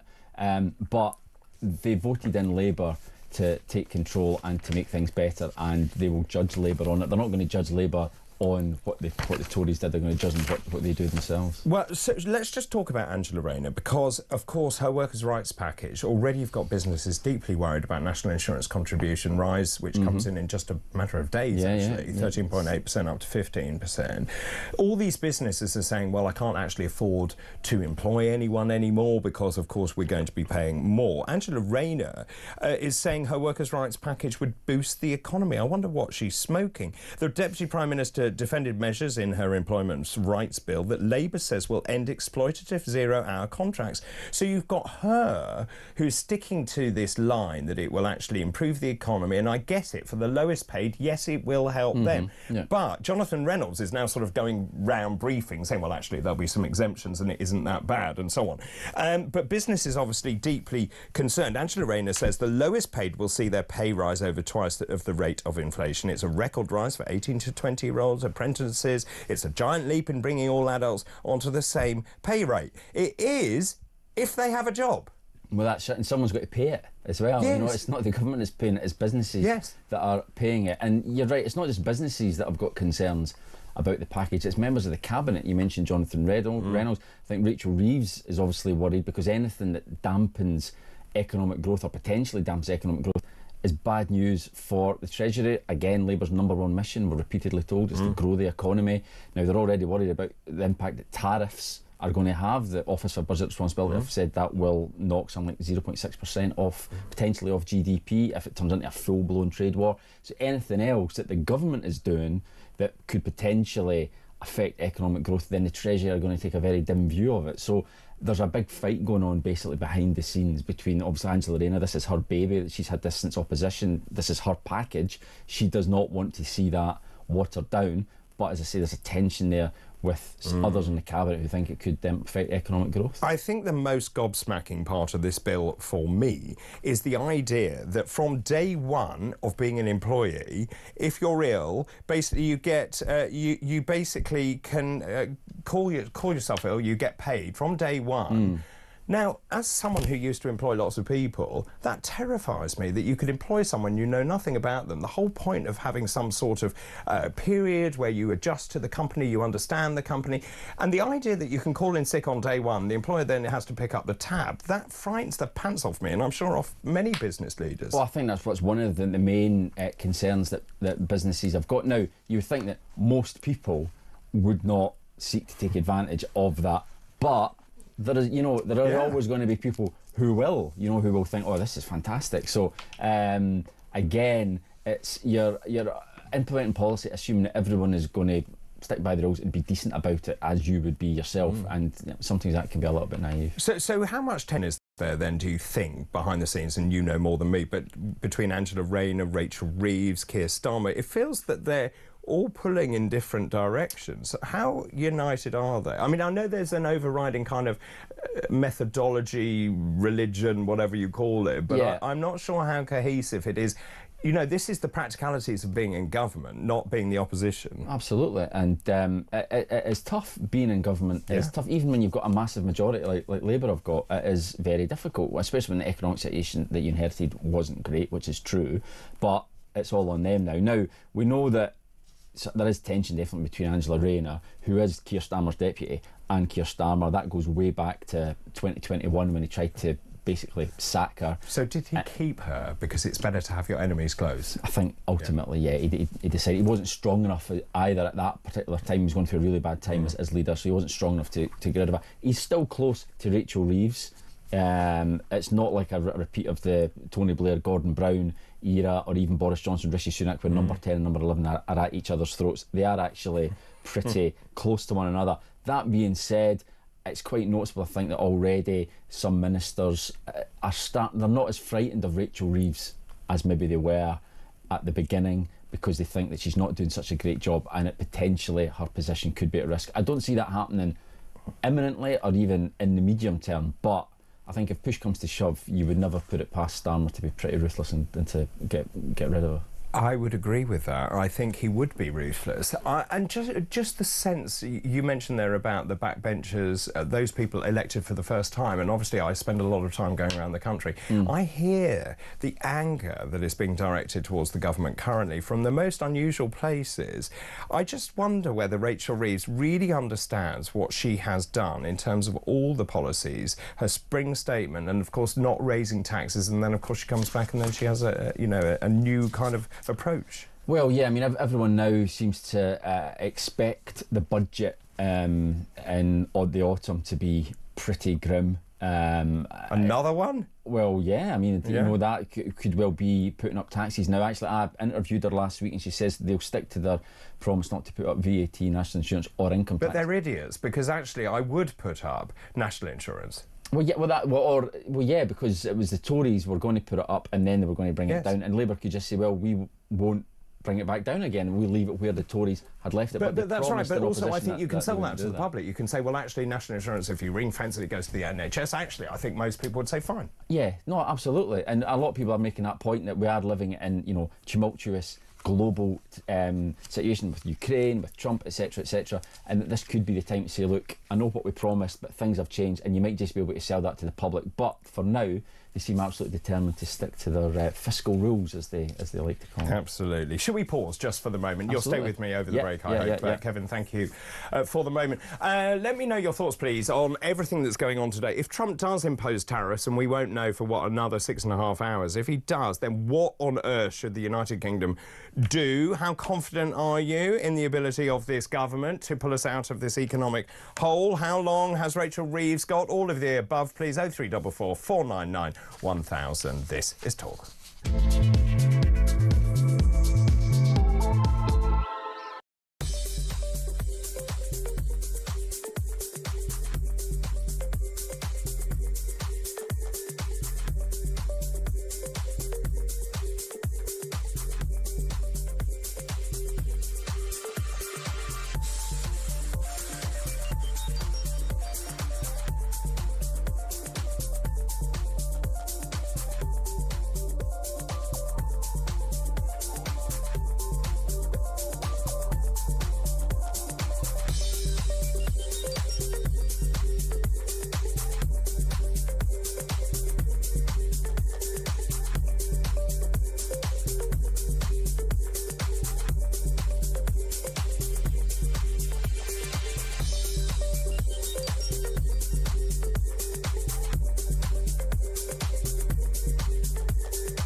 actually dealing with the individual people with lovely doctors and nurses. I mean, well, most of the time, you know, and you feel like once you've got in, you've got a good service, and you felt some sympathy for them that they were working in a difficult circumstance. That's right. And then after COVID, where nothing has returned, the services appear worse. You can't actually criticise it because then you're told, oh, well, you mustn't do that. It's a bastion of being British. Doesn't stop us. Absolutely ridiculous.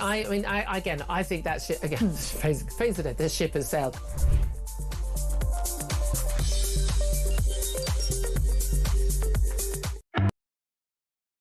Across the UK, on DAB+, on your smart speaker, on your smart TV, and on your side. This is Talk. This is Talk 222. I'm joined by Kevin Schofield, political editor of HuffPost UK. Let's talk about Rachel Reeves and this article, and I've mentioned it a couple of times already. I read it last night and my mouth dropped open because Rachel Reeves was warned before they imposed the 20% VAT on private schools that actually this was not going to affect wealthy people. It was going to affect middle-income earners who decided that actually that they wanted to give their kids a really good education. She was warned. Financially, it makes no sense. She pressed ahead anyway. I just think it looks bitter. I think it was just hideous to introduce it mid-term, particularly mid-term.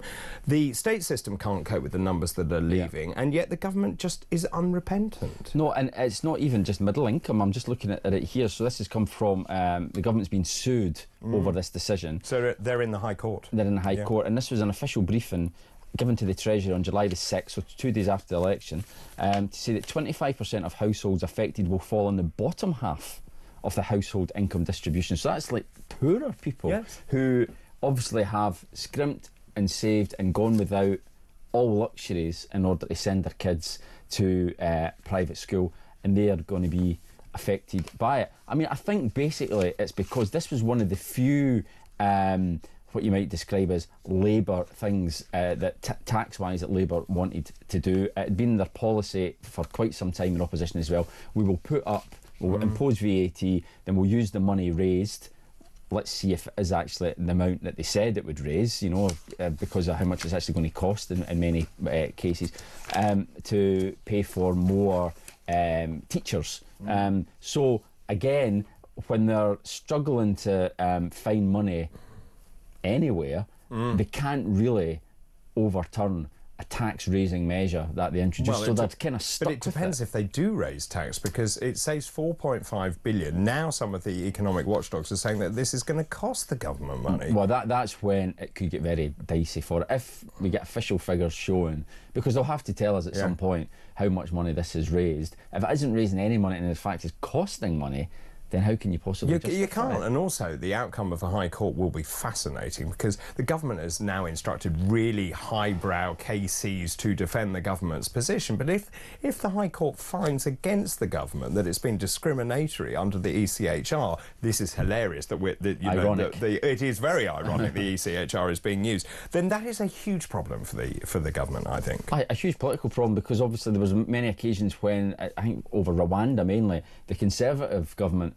lost cases in the High Court over ECHR, and Labour obviously made hay with that. So if they end up being on the receiving end of a High Court decision of that nature, then that's going to be hugely embarrassing. It will. Can I just ask you about second homes? Because we talked about this. There are lots of people, and I made this comment that, say there's a young lady who lives in London who has a flat, she meets some chap in Kent or whatever, and they get married and they live in Kent, but they keep the flat in London, and then of course you're going to be hit by a double imposition of council tax. So you're going to be paying double that council tax. So it goes from what, 2,500 say up to 5,000, which seems absolutely draconian. This morning we heard that MPs will be spared from the council tax premium on second homes because we, the taxpayer, are going to pay more money for the MPs to live in London. Now, I absolutely understand they have to be in London, but I would also argue there are lots of people who live in the country who, if we are trying to get people back into the office, say in London, then you need somewhere to live. Yeah, well, I think the argument there would be, well, that's you've got a personal choice there, haven't you? Whether you keep on that job or whether you decide just to up sticks and move in to London and sort of not have a second home outside the capital. and I have sympathy with this argument that, you know, if you are an MP, for instance, in the north of England or even the north of Scotland, you obviously have to have, of course, a property in your constituency, and that is your work. So if they're having to pay energy costs, TV licence, council tax, and this is obviously part of the council tax, then I think, I know this, I'm at odds with you here on this one, David. I think that's fair, that they should have their basic living costs covered. Do you know what we don't want MPs to be the preserve of the independently wealthy. No, I would agree with that. Do you know what I would do? I would actually get rid of all of these allowances. I would have a hall of residence. I'd reclaim County Hall. I'd put all the MPs in there and they can all live together. I've heard that argument as well. The counter-argument to that is security. Rubbish. It could be potentially a security threat. All right. And also, are you really going to attract many people, like the brightest and the best, to become MPs if they're going to live like students during the week? I'm not entirely Well, I think Westminster is like a public school, isn't it, most of the time? Well, it's like a public school, yeah, a public school, but not like halls of residence. No, well, I don't know. Would be my argument. I don't know. I'm obviously very draconian. Can I just ask you very quickly, just in terms of the polls, this is really interesting. I'm still amazed that Labour is ahead. They're on. This is the latest from YouGov, which was done 30th and 31st of March. You mentioned Reform. Reform is right up there now. 23%, Labour 24%, Tories 21%. What do the Tories have to do to get Labour to be deposed from that top spot? I mean, it depends actually which poll you look at, because actually when you look at, say, Find Out Now, Labour is actually 23%, Reform 26%. There's a lot of volatility. There's a lot of volatility. They are all, what we like to say, within the margin of error. All three parties are roughly in the mid-20s, although there was one out this morning from More in Common, which had Labour on 21%, so the real drop. The Tories on 26%, Reform on 25, Labour are way down on 21.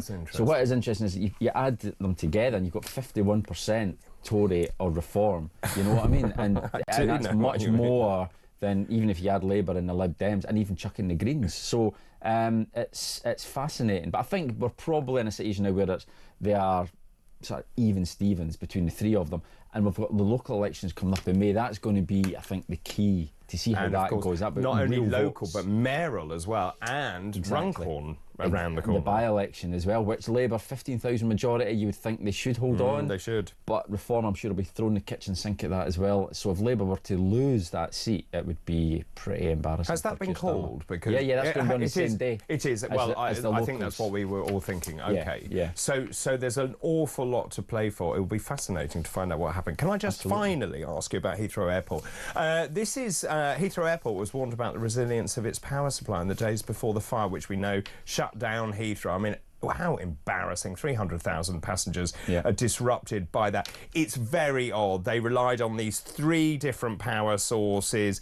The chief operating officer, they apparently were warned days before. In fact, according to some other reports, they were warned years before about the fact that the power supply to Heathrow was inadequate and actually they needed to do something about it. It was catastrophic what happened. And of course, I don't understand how when one substation goes down, it took hours for the others to be brought online with some rewiring. And actually, the grid said, actually, they could have kept going because there was enough power. Absolutely, there was enough there to keep them going. It didn't have to go down at all. So, yeah, I mean, obviously there's a huge inquiry going on into this. The findings of that will be fascinating, but I think it's safe to say heads will roll as a result of this. If it turns out that they've ignored warnings in particular, it's an absolute disaster. And of course, they want to expand Heathrow as well, don't they? We want a third, fourth, maybe fifth runway. For me, they've been talking about that for how long? You know? Since I was born. Kevin, thanks very much. Really good to see you in person, actually. Absolutely. Really nice to see you. Thank you very much. Keep all your messages coming in. David, this is Kevin in Sheffield regarding Rachel from Accounts and Dreary Starmer. To answer your question, I really don't think they get the anger that is bubbling around the country. When did Rachel Reeves ever meet any real people that wasn't stage managed for her? And as for Starmer, the last time he came close to meeting the general public was at Doncaster races, where he was booed and called a nasty word. One thing about Nigel, he's not frightened of meeting the public, whether they like his politics or not. I have to say, he pulled a great April Fool, Nigel Farage. Because there was a picture. Yeah, there was a picture of him having a tattoo, and I fell for it. I thought he was really having a midlife crisis and having a tattoo, but it turns out it was actually only a temporary tattoo, so he fooled me as well. Keep all of your messages coming in. I want to talk about immigration, actually. And Sharon mentions this. David, the penny has finally dropped with the French that if they stop the boats and take the migrants back in that time, they will stop coming to France to get to the UK. So therefore, it is a win-win across the board. That's a great comment, actually. We're going to be talking about this. Sharon says, I have been saying this for absolutely years. And we'll talk about migrants after this break. This change in French policy. France now admits it will do more, or needs to do more, to stop small boats coming to the United Kingdom. And wait for this, could even take illegal migrants back from the United Kingdom. Hallelujah! This is Talk.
Across the UK, on DAB+, on your smart speaker, on your smart TV, and on your side.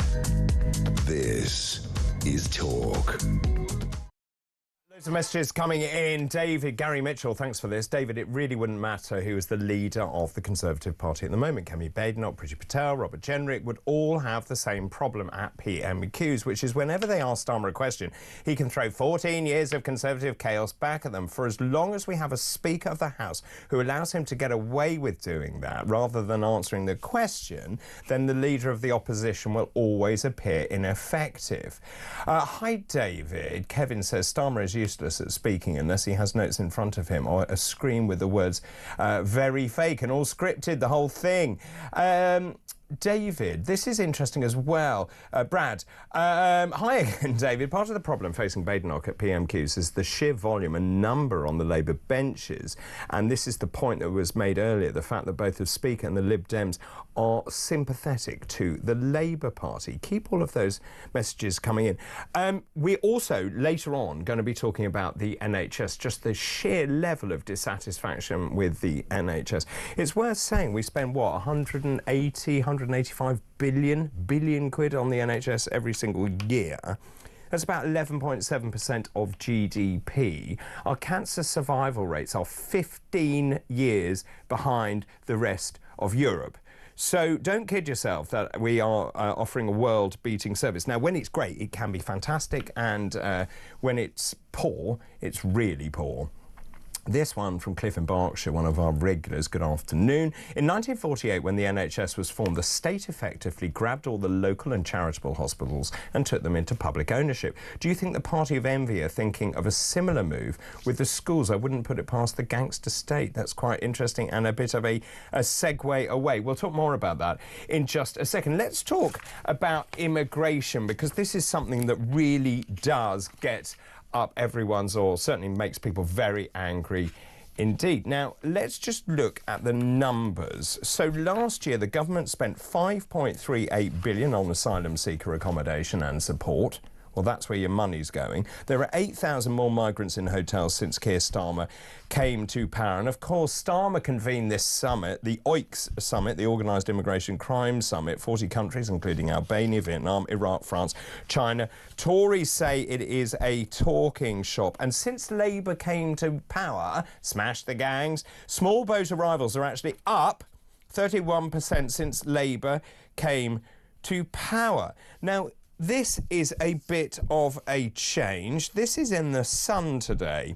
France has finally admitted it needs to start intercepting more boats and has even raised the possibility of taking back illegal migrants. What?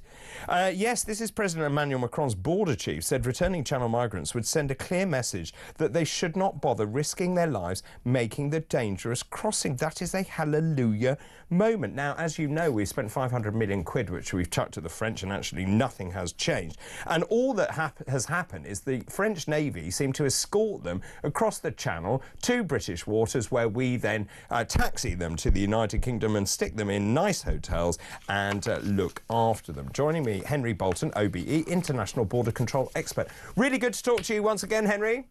Hi, David. Good to be with you. Is this the pivotal moment where the French have woken up and said, hang on a minute? And this is also due to a change in the law, I believe, in France, that they are now saying, oh, maybe we should stop people coming over.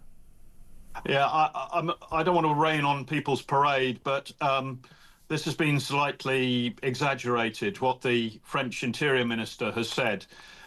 It's positive. It is positive because he has, as you've quite rightly indicated, sort of opened the door onto some thinking in Paris along the lines that, look, we need to review the way we're doing things. And he has questioned the present doctrine of not taking risk and of, as you say, escorting these dinghies up to up to UK waters and then calling Border Force to take them on from there. So he is questioning that. But he's also pointed out two other things, David, which we must not forget in this discussion that we're having now. One is that he has said, but nonetheless, it is very difficult for the French authorities to intervene. And he's talking about the international legal context there, not least, although he didn't specifically say it, the context that France sits within, which is the context that the European Union, the European Commission, has a great deal to say about how the external borders of the European Union, including France's external borders, are managed. The other thing that we must not forget is that, or miss, is that he also said that the United Kingdom needs to do a lot more to discourage these people, most of whom are coming across here to work, which is obviously a pull factor, which I've been saying for a very, very long time. And it's probably worth saying in that context that France, as every other European, I mean, I'm talking about sort of mainland Europe, not just the European Union, every other European country has a national ID card, in part so that they can keep an eye on the access that certain categories of people have to employment, healthcare, education, and so on, and benefits. So we don't have that. And the French have long been quietly behind the scenes saying that they would like to see us have an ID card so that these people cannot work illegally, and anybody who does employ them has no excuse. So there are a number of things there that you know, this isn't France suddenly changing policy. It's France saying, OK, we need to acknowledge that there might be more that we can do, but also we need to do this in partnership with the United Kingdom, who also need to do more. Do you want to see national ID cards in this country? I don't have a problem with it, with a massive caveat, David. The conversation has been about digital ID cards, and this was introduced as a concept under the Blair government when the idea of an ID card was put across for consultation across government. And of course, then you had the NHS and saying, well, let's put health data on there. And the Home Office, well, let's put criminal records data on there. And DVLA saying, well, we could combine it with a driving licence and all the rest of it. And all of a sudden, the whole thing became immensely technically difficult and immensely expensive, and raised a great deal of legitimate concerns about Big Brother watching you. And if you think about it, all those databases in all those government departments and agencies would have to talk to each other. That's ridiculous. No country on the planet does that. What, for example, Austria does is they have an ID card. It's a very straightforward, basic ID card. It's different colours for different categories of people. So, for example, a top-level diplomat and ambassador will have a red one, a refugee will have a blue one, an Austrian national will have a white one, and there are various other colours. And what that does is it indicates to a police officer, a local government official, somebody working in a benefits office, somebody working in a school, healthcare people, and police officers and so on. It tells them what the status of this individual is, what they are permitted to gain from the state, whether it's healthcare or whether it's benefits or whatever it is, or work. So it's very easy to control. And no employer has any excuse, because did you ask for the ID card? No. Okay, well, in that case, you go to jail. And they have really hefty fines. So in that sense, with limited for that purpose, I would support it, yes. I mean, it's interesting, isn't it, that Yvette Cooper has said she will tighten the law on companies using self-employed people, because, of course, companies do have to check the background of people that they employ, but when they use self-employed people, they don't have to do that. I'm thinking particularly of fast food delivery drivers. We were talking about this, I think, yesterday, where the person who turns up looks nothing like the person you were sent on the app, because clearly it isn't the same person. And of course, they're now talking about fining those companies £60,000 per person. I'm also thinking about the plethora of barbershops that have appeared on the high street. And of course, I don't believe everyone needs their hair cut that much. Indeed, David. And, you know, it's very, very easy when you don't have a document that is clearly, you know, indicating to an employer, potential employer, what the status of the individual is. If you don't have such a document, it's very easy for an employer who has employed this person in the full knowledge that they have no right to work. It's very easy for that person to say, well, I did a few checks. What am I supposed to do? How am I supposed to check this? You know, I did due diligence. Well, it's very easy for them to avoid a prosecution. But how easy is it to forge these ID cards in other countries? Oh, well, there's very little of it going on. I mean, you know, of course there is a degree of it. Romania has a particular problem, and it's had a historical problem with people in officialdom who issue travel documents as well as ID documents, actually being part of the problem here, and they're issuing legitimate documents to people that shouldn't have them. But you're always going to have an element of that, David. But what we're talking about here is since 2018, 150,000 people have crossed that channel. Yeah. What proportion of them are actually working in car washes, barbers' shops, as delivery drivers, as whatever? We just have no idea. And so we've got to get ahead of that. And indeed, there will be people out there who are employing these, I like that expression, oiks, who... Sorry, I think I made it up, but yeah. It's good. It's good one, David. There will be innocent, legitimate employers who will be employing some of these people, having thought that they've done due diligence checks, but the government is not helping them with that process. Sure. So I think the ID card is something that we need to have that discussion about. I am utterly opposed to the digital ID card process that we had before. Now, we take the biometrics of people anyway for passports and so on. I don't have a great deal of a problem with that, because that links that document to that individual. But you know, that's as far as I would go. And of course, it's worth remembering that the government actually did sneak out a digital ID card, didn't it, in the form of the COVID passport, because that was the ruse they used to get that through. Can I just ask you, it is fascinating. So on day one, pretty much, Keir Starmer gets rid of Rwanda, and of course we see a surge in the number of people coming across this year, 6,642. Since Keir Starmer became Prime Minister, 29,000. What I think is fascinating, Yvette Cooper ramping up the rhetoric. She's now saying, well, maybe we need to look at the ECHR. Article 8, the right to family life, not before time. Also, she's now talking about offshoring and processing of illegal migrants. Isn't that rather like Rwanda? It's very similar to Rwanda. The difference is that Rwanda was for failed asylum seekers, and what the Yvette Cooper and the Home Office are talking about now is to send people to these places to have their asylum claims processed there. So there's a slight difference.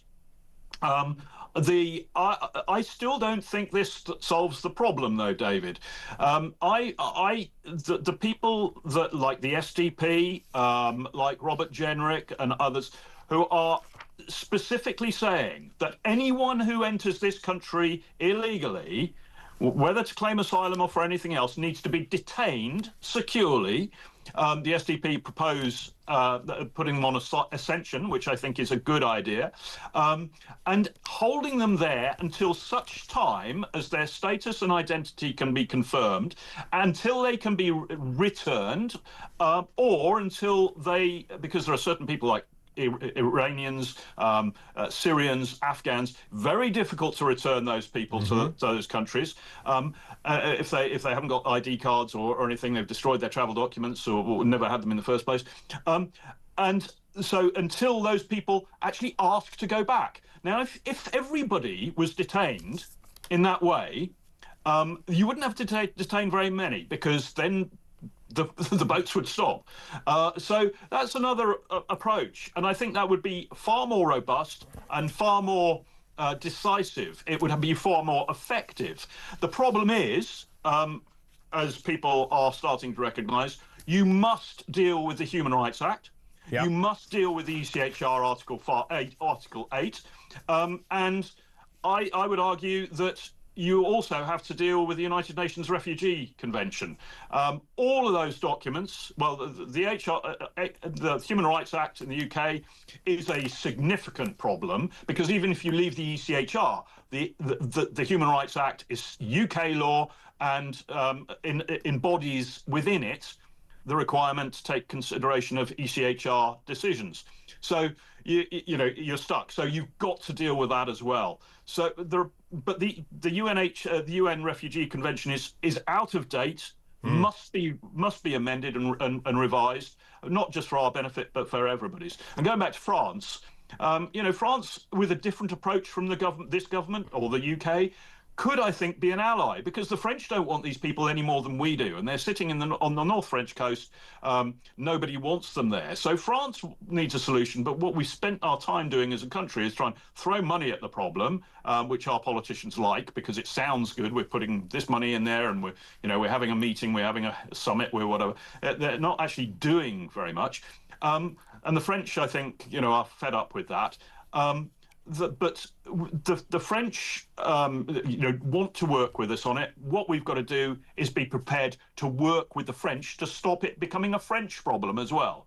At the moment, we've not had that approach. No government has had that approach yet. So we're not working together on it. We're sort of browbeating the French because that suits us politically at home. We've got to be a little bit more operationally pragmatic. I happen to know one of the former commanders of the Normandy Gendarmerie. And that's his constant frustration. You never, as Brits, work with us. You're always trying to beat us up. You never want to listen to our position. You never want to listen to our solutions. You just want to tell us how we've got to do it. And, of course, that doesn't go down well with any Frenchman, as it wouldn't the other way around.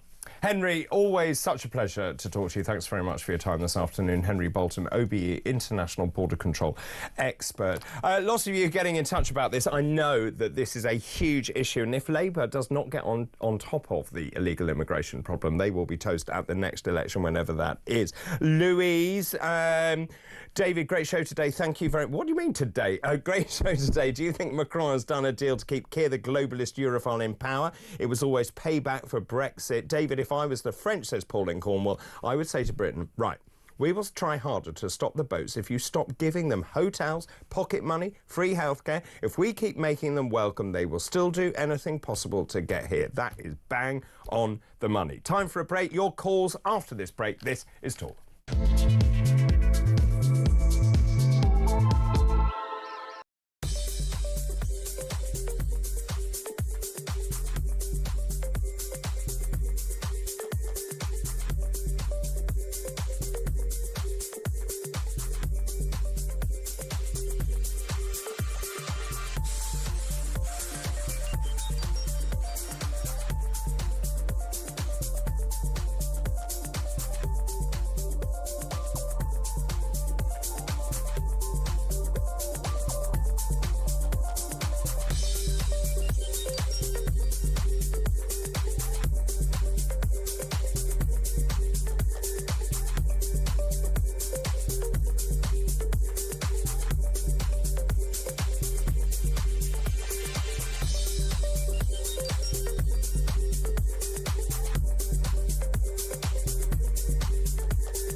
Right now, when you think you've got the Houthi bombing various parts of the Middle East, attacking Western targets, when you've got Iran has been behind the whole threat and attacks on Gaza, when you see that the potential tinderbox of the Middle East, this is strategically probably the most important asset that the UK government has, other than the sovereign bases in Cyprus, and, by the way, that the Americans use massively. So this is one of the biggest blunders that any government has ever managed to engineer.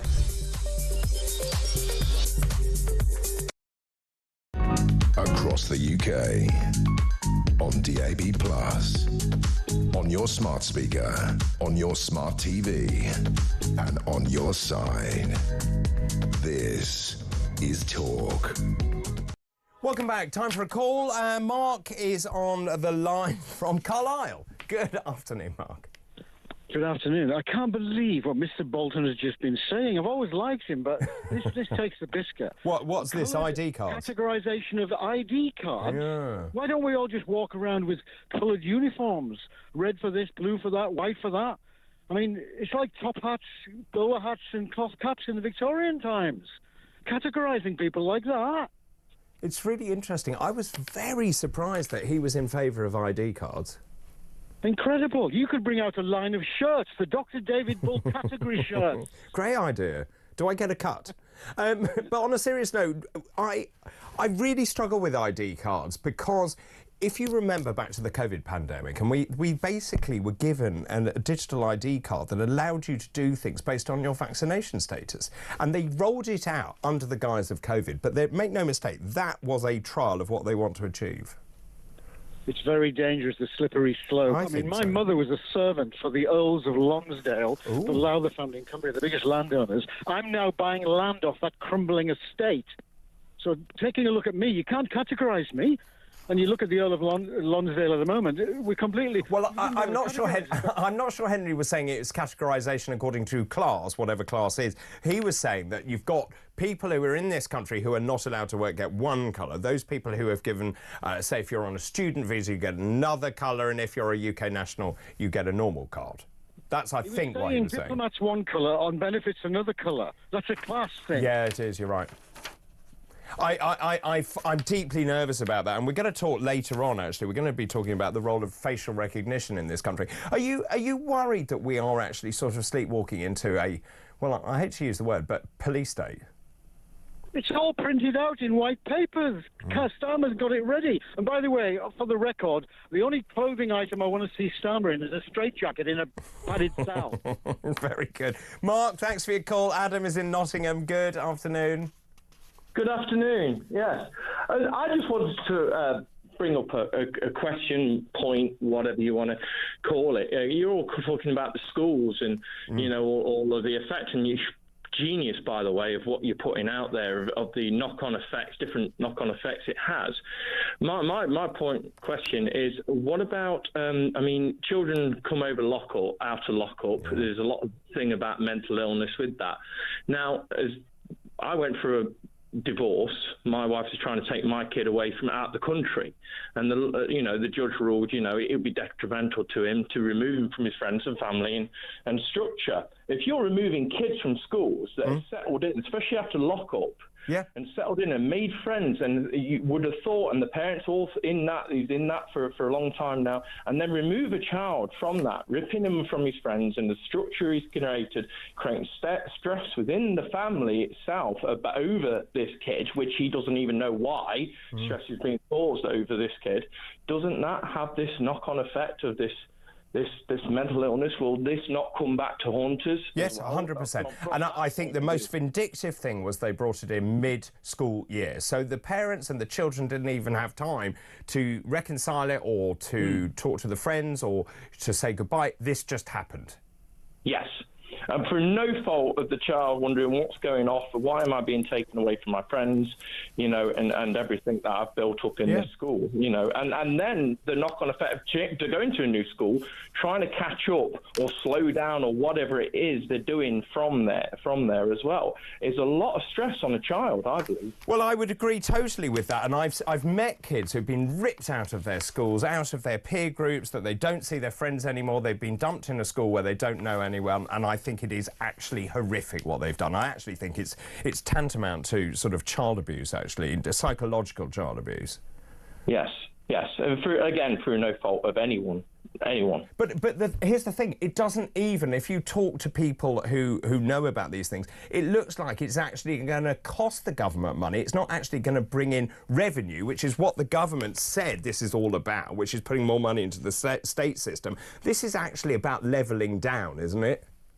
This is, again, how brilliant you are and the quality of guest stars you have on there, bringing all this stuff up, trying to point out, can you not see this knock-on effect? Not just this, but this and that and that. And it's been absolutely amazing today with these people coming up with things I never even really occurred to me in a lot of ways, but you are right, or your guests are right. Yeah, I think it's absolutely horrific what they did. Thanks so much for your call. Really good to hear from you. Let's take a voice note now from Jacqueline. This is about immigration. Good afternoon. Isn't it funny how all the EU and England are all of a sudden looking at the migrant crisis? Now they've got to pay for their own armies, their own protections, their own tariffs. I mean, could have something to do with that. They won't have the money to spend on all that welfare now and welcoming in the third world. Isn't it interesting? Yes, the timing is rather interesting indeed. Thanks for that voice note. Right, time for a break. After the break, I'm going to be talking about the NHS. NHS satisfaction has hit record lows driven by A&E delays, also the problems trying to get a dentist. We'll talk about that after this break.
across the UK. On DAB+, on your smart speaker, on your smart TV, and on your side. This is Talk.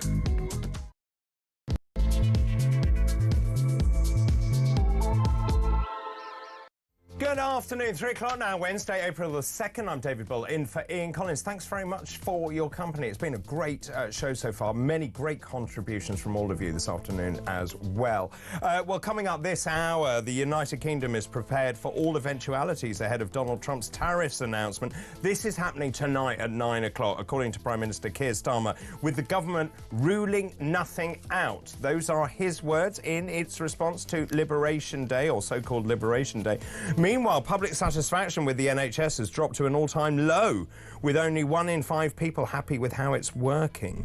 And police have been urged to use facial recognition in all criminal investigations, with searches conducted on the public every 2 minutes. Your thoughts on all of those, please. The number 0344 499 1000. You can text the word talk in your message to 87222. You can also message us at talkTV on X.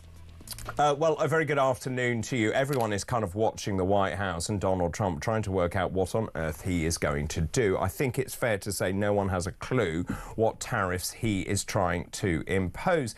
The United Kingdom is desperate to avoid these kind of tariffs and distancing itself from the European Union. I think it's fair to say that Starmer and the government have failed to secure any kind of deal so far. We believe that tariffs are going to hit the United Kingdom, certainly initially of 20%, but it remains to be seen what those tariffs actually are. The question is, Trump is a bit of a maverick, so he could do anything. Does he go in high and then row back on that? Will he apply different tariffs to different countries dependent on the tariffs that those countries employ against the United States? This is all about making America great again, or grow again, or whatever the rhetoric he's now using. The question is, what will transpire? And of course, we'll find out later today. This is 9 o'clock our time. Keep all your messages coming in, please. I'm just watching all of these about ID cards. Henry Bolton was saying that actually there is a very good argument for us carrying ID cards. I'm very nervous about that for lots of reasons, including civil liberties. We'll talk about that as well, because at about 1:30, we're going to be talking about the police using facial recognition, saying it needs to be rolled out more. Well, we're already under surveillance, and of course, as you heard from the read earlier, that people are being, or at least facial recognition being used every 2 minutes on the general public. Let's talk about a subject very close to my heart now, as you would expect, which is the NHS. Public satisfaction with the NHS has dropped to an historic low. Only 1 in 5 people, 20%, are happy with how it is working. It's actually 21% for last year. It's a drop from 24% in 2023. Why? It's really to do with 2 main provision of services, A&E and also dentistry. This is in an annual report. It's called the gold standard measure of public satisfaction. The interesting thing and the most worrying thing is the greater percentage were actively dissatisfied with the NHS. There is no doubt there is a hardening of public attitudes towards the NHS. If you were to ask that question some years ago, everyone would have said, oh, we value the NHS, we believe it provides exemplary service and so on. It's almost a national religion. That seems to be changing. This was a survey of 2,945 people showing a startling collapse in the public satisfaction with the NHS, and this has happened since the challenge. This is since the COVID pandemic, sorry. It is a massive challenge to turn this around. The Labour government says it can do it. Joining me now, Dr. Tony O'Sullivan, co-chair of Keep Our NHS Public and retired consultant paediatrician, joins me this afternoon. Good afternoon. Good afternoon. I'm very saddened by this. I'm not surprised. What do you think? Well, I'm very saddened too. I gave my professional life to the NHS for 40 years. I think what is heartening, very heartening from the survey, which we should mention on top of the levels of dissatisfaction, which incidentally aren't just A&E and dentistry. It's right across the board. It's mental health, it's maternity, and it comes down to the same basic reasons, I suppose.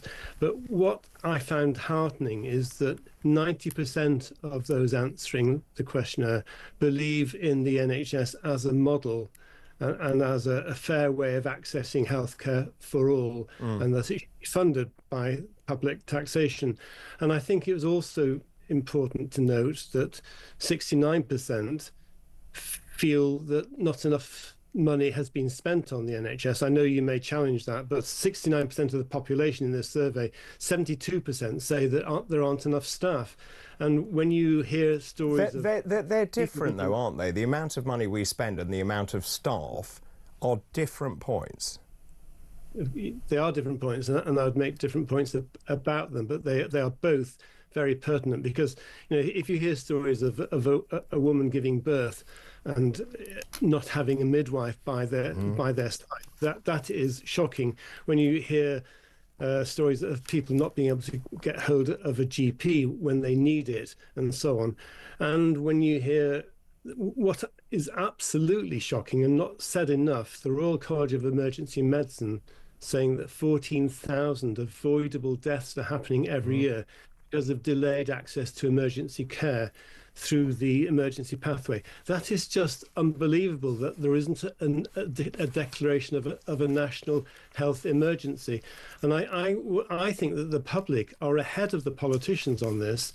They value the NHS. They know that back in 2010, when the NHS was respected, when it was supported politically by the government in power for the previous years, and when it was funded close to the average of the major countries in Europe, at that point it was less than 18 weeks for over 90% of the population were getting their referral and treatment.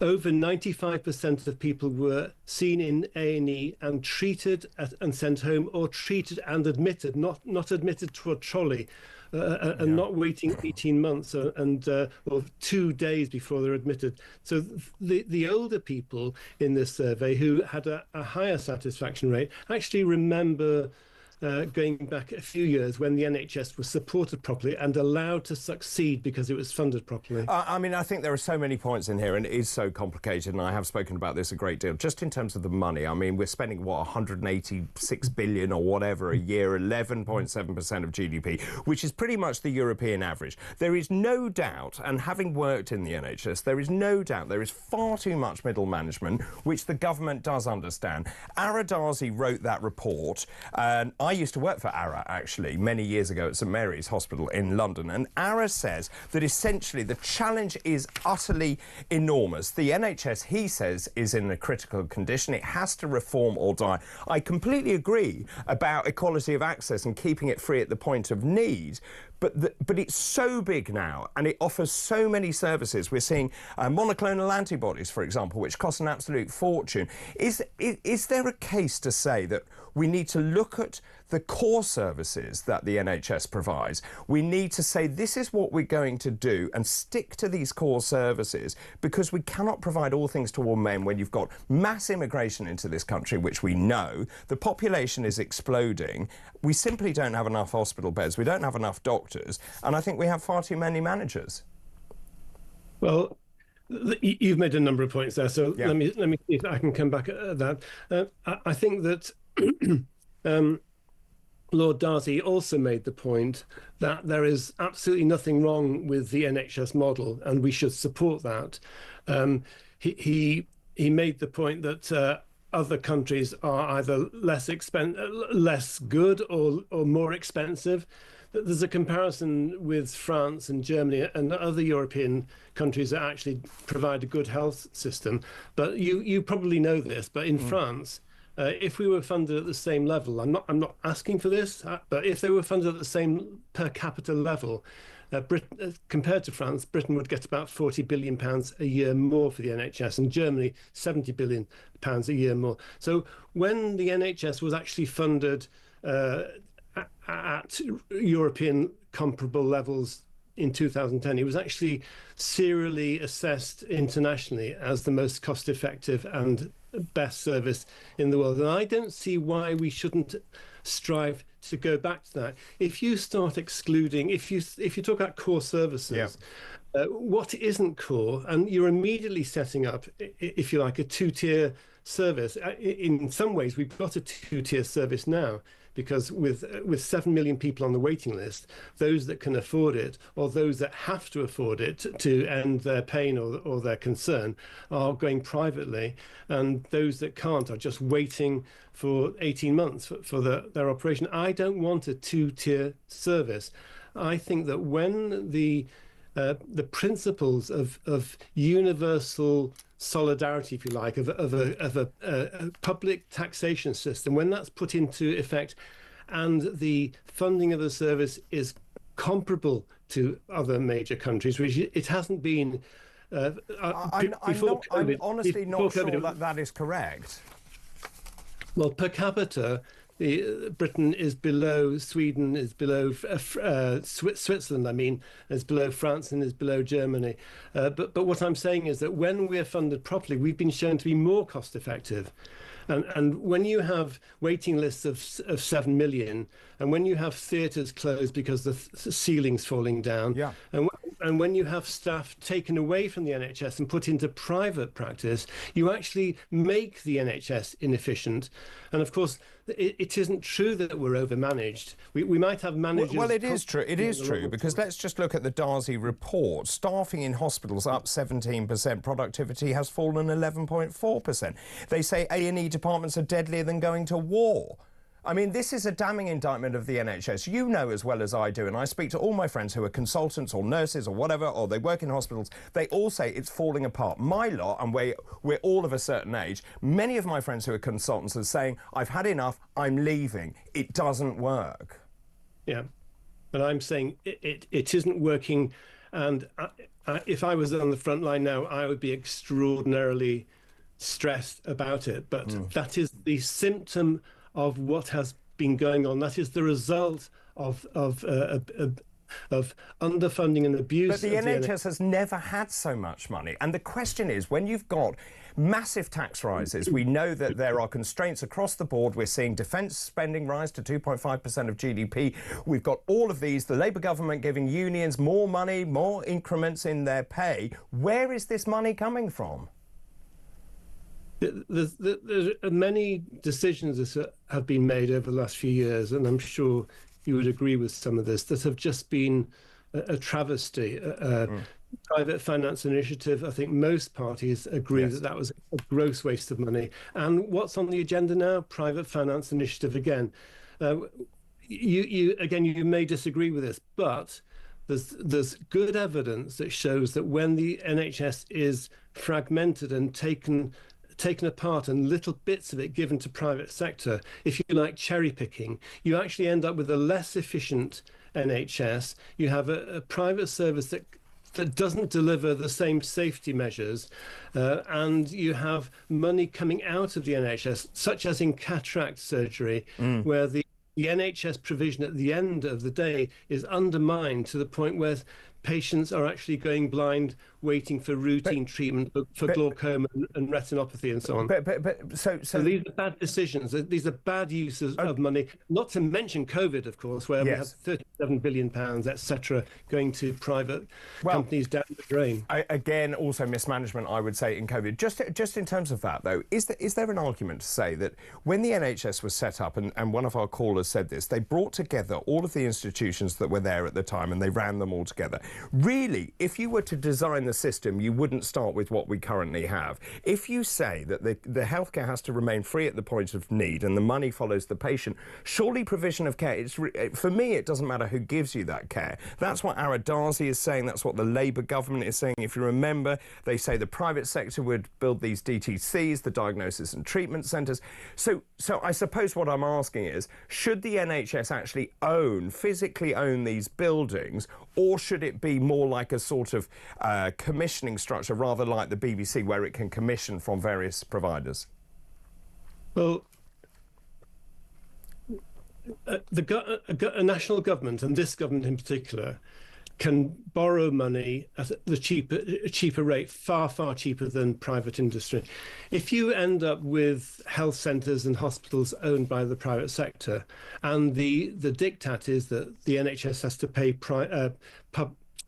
the going rate for rent, you actually end up denuding the NHS of funding. And I know this very well because I helped set up a children's centre in Lewisham, which and we avoided PFI, which was then called the lift system. We avoided it by bridging a gap through charitable foundation. But we ended up with that centre owned by the NHS, and it was saving £900,000 a year by not having to pay either the sort of mortgage repayments or market rent. So there are issues there where a public provision is absolutely cheaper when it's managed properly and when it's delivered properly, and there are real expenses on the private sector, including, for example, the unpaid amount of freely trained doctors, nurses, theatre technicians that go over to the private sector, and the private sector pays nothing and does nothing towards education or training. I mean,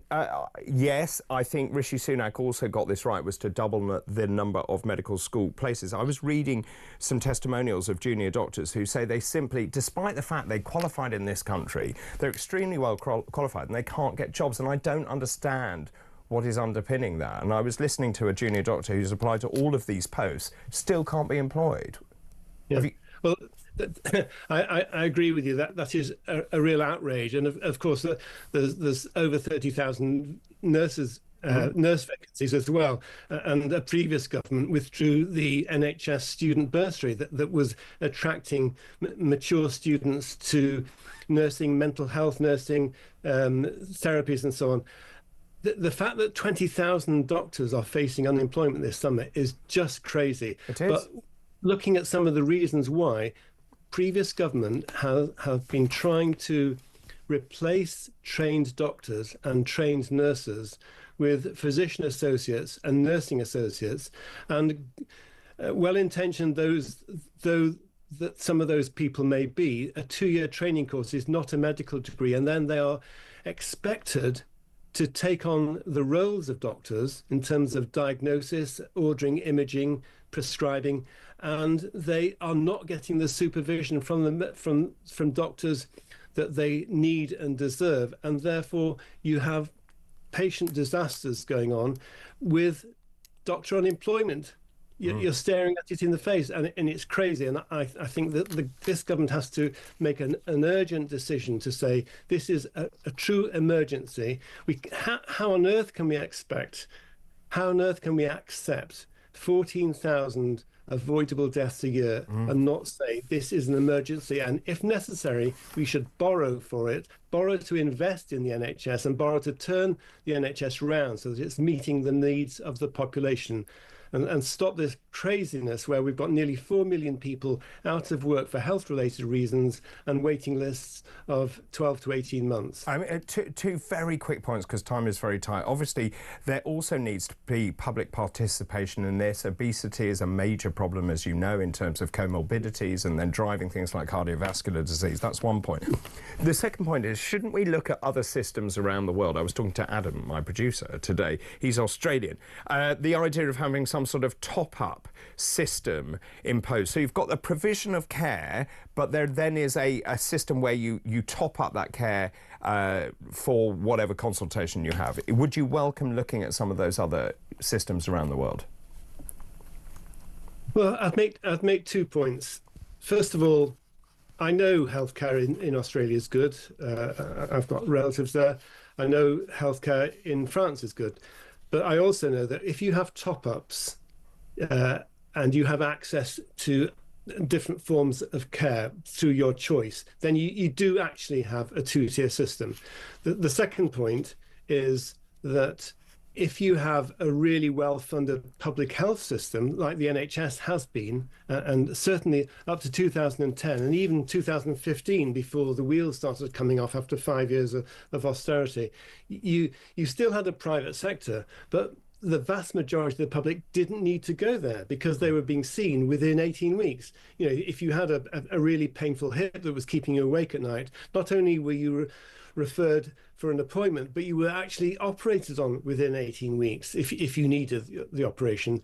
So when the NHS has been funded properly, that is through progressive taxation. I'm sure taxation could be fairer. I'm sure there should be a wealth tax. You may disagree with that, but if it's progressively taxed and funded through that method, then you don't need top-ups.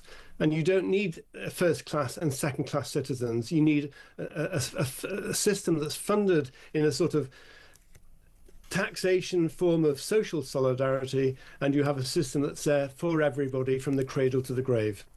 Really good to talk to you. Thank you for your time, Dr. Tony O'Sullivan, there, co-chair, Keep Our NHS Public and retired consultant paediatrician. It's a huge problem what to do with the NHS, and of course there are health inequalities which we know only too well. I do think that there needs to be a level of responsibility from the public as well, and one of the problems that I always encounter is people say, well, it doesn't matter if I'm ill because it's free. It's not free, it's free at the point of need, and there's a very big difference. Your thoughts, please. Can we turn the supertanker, which is the NHS, round? Or do we need to actually think more radically about what we do? Let me know your thoughts, 0344 499 1000. We'll take a short break. After the break, it's your go. This is Talk.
If there were competent people in councils who are managing the budgets and councils weren't in a ridiculous amount of debt, councils up and down the country are paying per day within the range of £50,000, £150,000 of interest on their debt. That's how bad they've been budgeting. So if these people were competent and that wasn't the situation and councils were a slush fund of money, I wouldn't have too much of a problem in rewarding excellence. But you couldn't get away with this in the private sector, could you?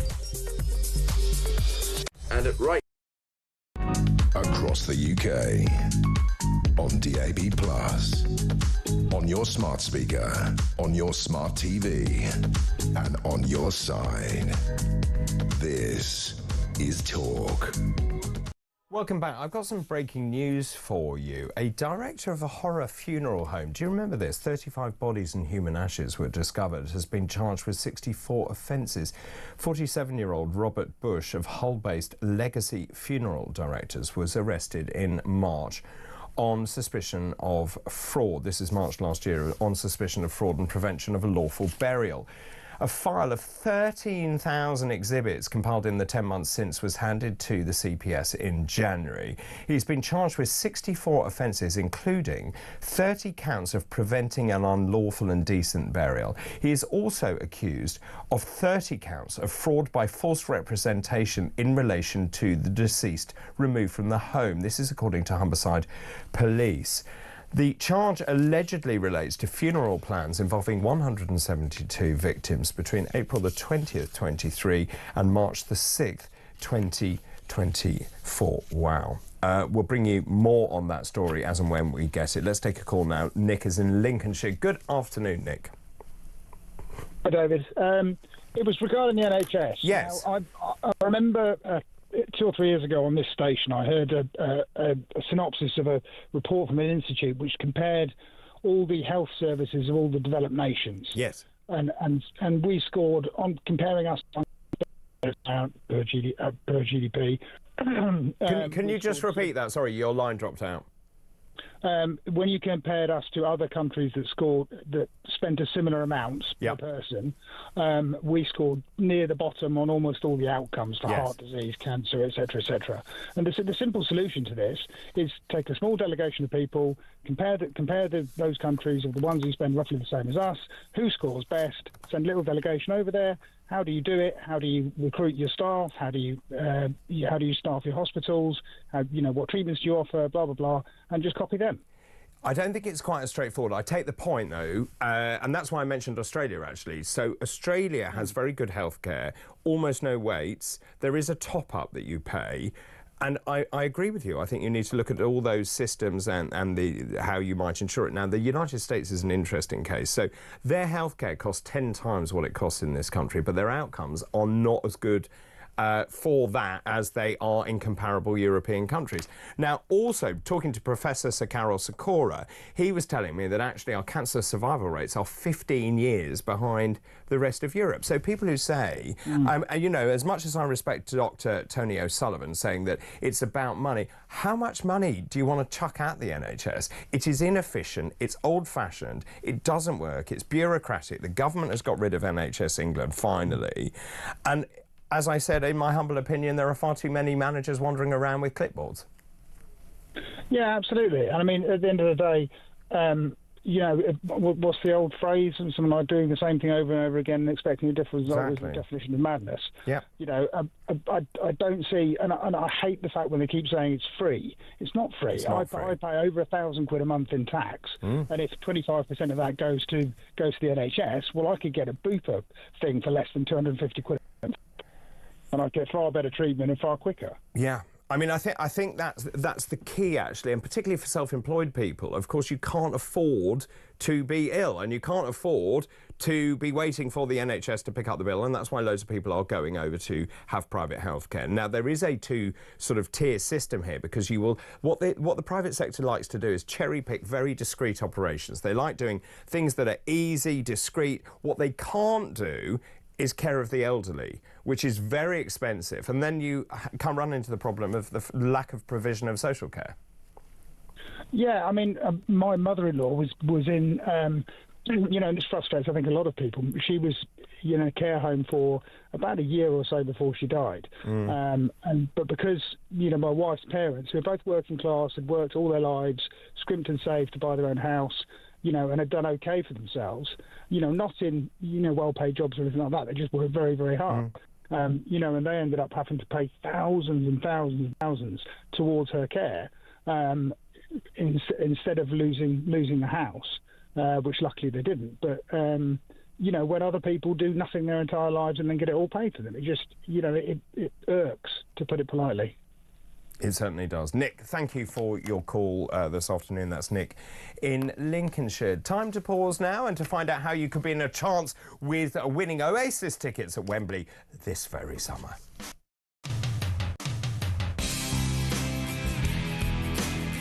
How'd you fancy winning tickets to the hottest gig of the century? Here at Talk, we're giving you the chance to bag yourself a pair of tickets to Oasis at Wembley this summer. Plus, we're giving away a whopping 10 grand and putting you up for the weekend in a London hotel.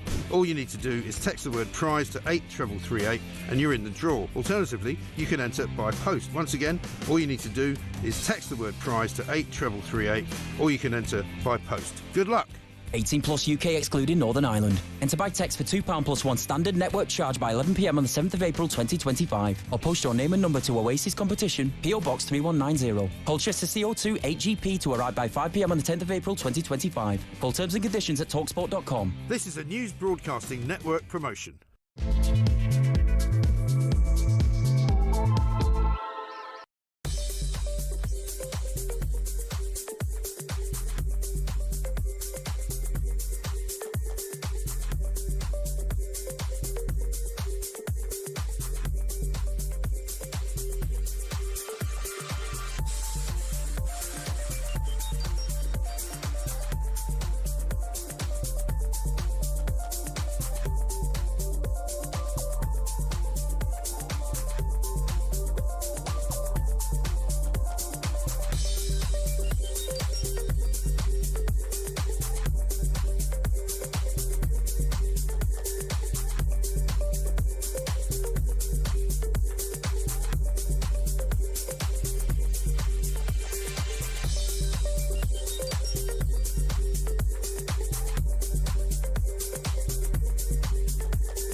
Across the UK, on DAB+, on your smart speaker, on your smart TV, and on your side. This is Talk. Welcome back. So many messages coming in. Fiona says, in Leeds, good afternoon. Fiona says, Dr. David, I suspect NHS has been flooded with patients due to mass migration and the NHS is crippling under all that weight of demand in excess of its ability to expand. Correct. 100%. David, great show as usual. Thank you very much. Alison in Kent, good afternoon to you. Can't believe the last guest and his idea of a wealth tax to help the NHS. Firstly, our wealthy people are the biggest export at the moment. And secondly, they probably would have the money and the sense not to use the NHS in the first place. The similar argument to schools. If you don't use the state system, you should be rewarded. I would agree with that, actually, and not made to pay twice. It seems deeply unfair, that, to me, as well. And, as I say, actually the public need to take some accountability for their actions. So if you eat and drink to excess and then you get health complications, then you just rock up and the NHS has to deal with you, and that doesn't seem right either. Lots of other messages. Kenny in Edinburgh says, hi David, we need to dodge the NHS, the Department of Government Efficiency, the NHS, to stop the waste. Imagine how many of those 20,000 unemployed junior doctors could be hired if we cut out the stupid DEI stuff. I know. Like the rainbow crossings outside Ipswich Hospital. I'd like to know what that's about. Common sense is what is needed. Apply that and the NHS can be great again. Brian says, David, that last guest of yours talked some sense, but also talked some nonsense. The NHS isn't efficient. It wastes millions upon millions. As an example, any trust spending money on rainbow lanyards, rainbow crossings, is wasting money on virtue signalling instead of patient well-being. I agree, Brian. Then this is a good one, actually, to get us into the next topic. Tanya, good afternoon. Tanya says, hi, Dr. David. I was in a garden centre yesterday and there were signs all over the place saying facial recognition is being used here. What? Why on earth is that needed? It is deeply sinister. Yes, I think so too. Well, that leads nicely into this story because police have been told to use facial recognition searches in every criminal investigation. This is according to an investigation by The Telegraph. The Independent Police Inspectorate has urged forces to fully exploit the technology after finding that some were using it more than others. So this is about the true scale of police using facial recognition technology. They are conducting searches on unsuspecting members of the public every 2 minutes. So officers are now being encouraged to obtain pictures of their targets. This is witnesses, victims from, wait for this, from social media, doorbell footage, CCTV, and then search them against the vast Police National Database, or PND. On top of that, the police are hoping to check driving licence photographs in future under plans to give the police access to DVLA information. One other thing you need to know before you meet the guest: the use of facial recognition technology is not subject to national guidance from the Home Office or the College of Policing. Joining me now, Madeleine Stone, Senior Advocacy Officer at Big Brother Watch. Good afternoon. Good afternoon, David. I am deeply worried about rolling out facial recognition technology. I've seen this, like that van you're looking at the moment, where the police say we are using facial recognition technology in the middle of a town centre in broad daylight. Their argument is, well, if you've got nothing to hide, you shouldn't worry. I don't buy it. Absolutely. I think the public should all be very concerned about this extraordinary expansion of facial recognition surveillance that's been happening over the last few years, and it's really ramped up. The fact that it's being called on to be used in every investigation is staggering, really. This is a very intrusive, frankly, Orwellian technology that, as you've said, is not governed by any laws. There's no regulation. There's barely even been any kind of public or parliamentary debate on this. Police forces have been totally let off the leash to use it really however they see fit. And actually what we've seen, some forces that came out in the Telegraph's report, was that Essex Police have been using it for non-crime investigations, which is really staggering. The idea that our faces are being scanned, they're collecting these images from all over the place, really from wherever they see fit. And it's being used not even for criminal investigations. So what does Essex Police say? What is the justification for using it for non-crime incidents? There is no justification because there's no regulations, because there's no law. They don't need to answer to anyone about how they use it. Of course, we think they should be answering to Parliament, they should be answering to the government, they should be answering to the public about how they're using this. But at the moment, the government are allowing the police, as I've said, off the leash with this technology, and we urgently need it being reined in. We need the government to pass some sensible legislation that sets out when and where police can use this if they think it's a sensible idea. But the current situation is untenable and it needs to stop. I was amazed when I read this. His Majesty's Inspectorate of Constabulary, Fire and Rescue Services praised those forces that carried out the most searches and recommended, this is the killer line, no investigation should be closed until all images have been cross-checked against available databases. Yes, I mean, as I've said, you would expect for technology that is so intrusive and very controversial that the police would be, at least cautious about using this. But frankly, it seems that they have been permitted to use it in whichever way they see fit, and then, as you've said, are being encouraged to use it more. I think it makes it so clear that we urgently need the government to step in and stop this from happening. And if they believe that it's the right thing to be using this technology, there needs to be a public debate about it. There needs to be legislation. There needs to be very strong safeguards, because the current situation simply can't continue. Just in terms of that, I was looking at the sheer numbers of this, but not only just looking at facial recognition, retrospective for facial recognition. They ran 30,000, the Met Police alone, 10 times the Met's figure in 2019, just in terms of the searchable records. And technology is progressing so quickly. They are collating records from 55 different agencies, and it goes against 6.2 billion records that they can search it against. What I'm deeply worried about is if you are just minding your own business and, going about your daily life. You're being watched by doorbell cameras, CCTV, whatever else, and suddenly what is a private matter suddenly becomes searchable by the police. Yes, I mean, these watch lists that police compile can be made up of, really, there's very little safeguards here. So witnesses of crimes can be put on them, victims of crimes can be put on them. There's even guidance that suggests potential witnesses can be put on a facial recognition watch list, which member of the public couldn't be considered to be a potential witness. That encompasses really all of us. So for these watch lists that police are compiling for live facial recognition, it's extraordinarily broad.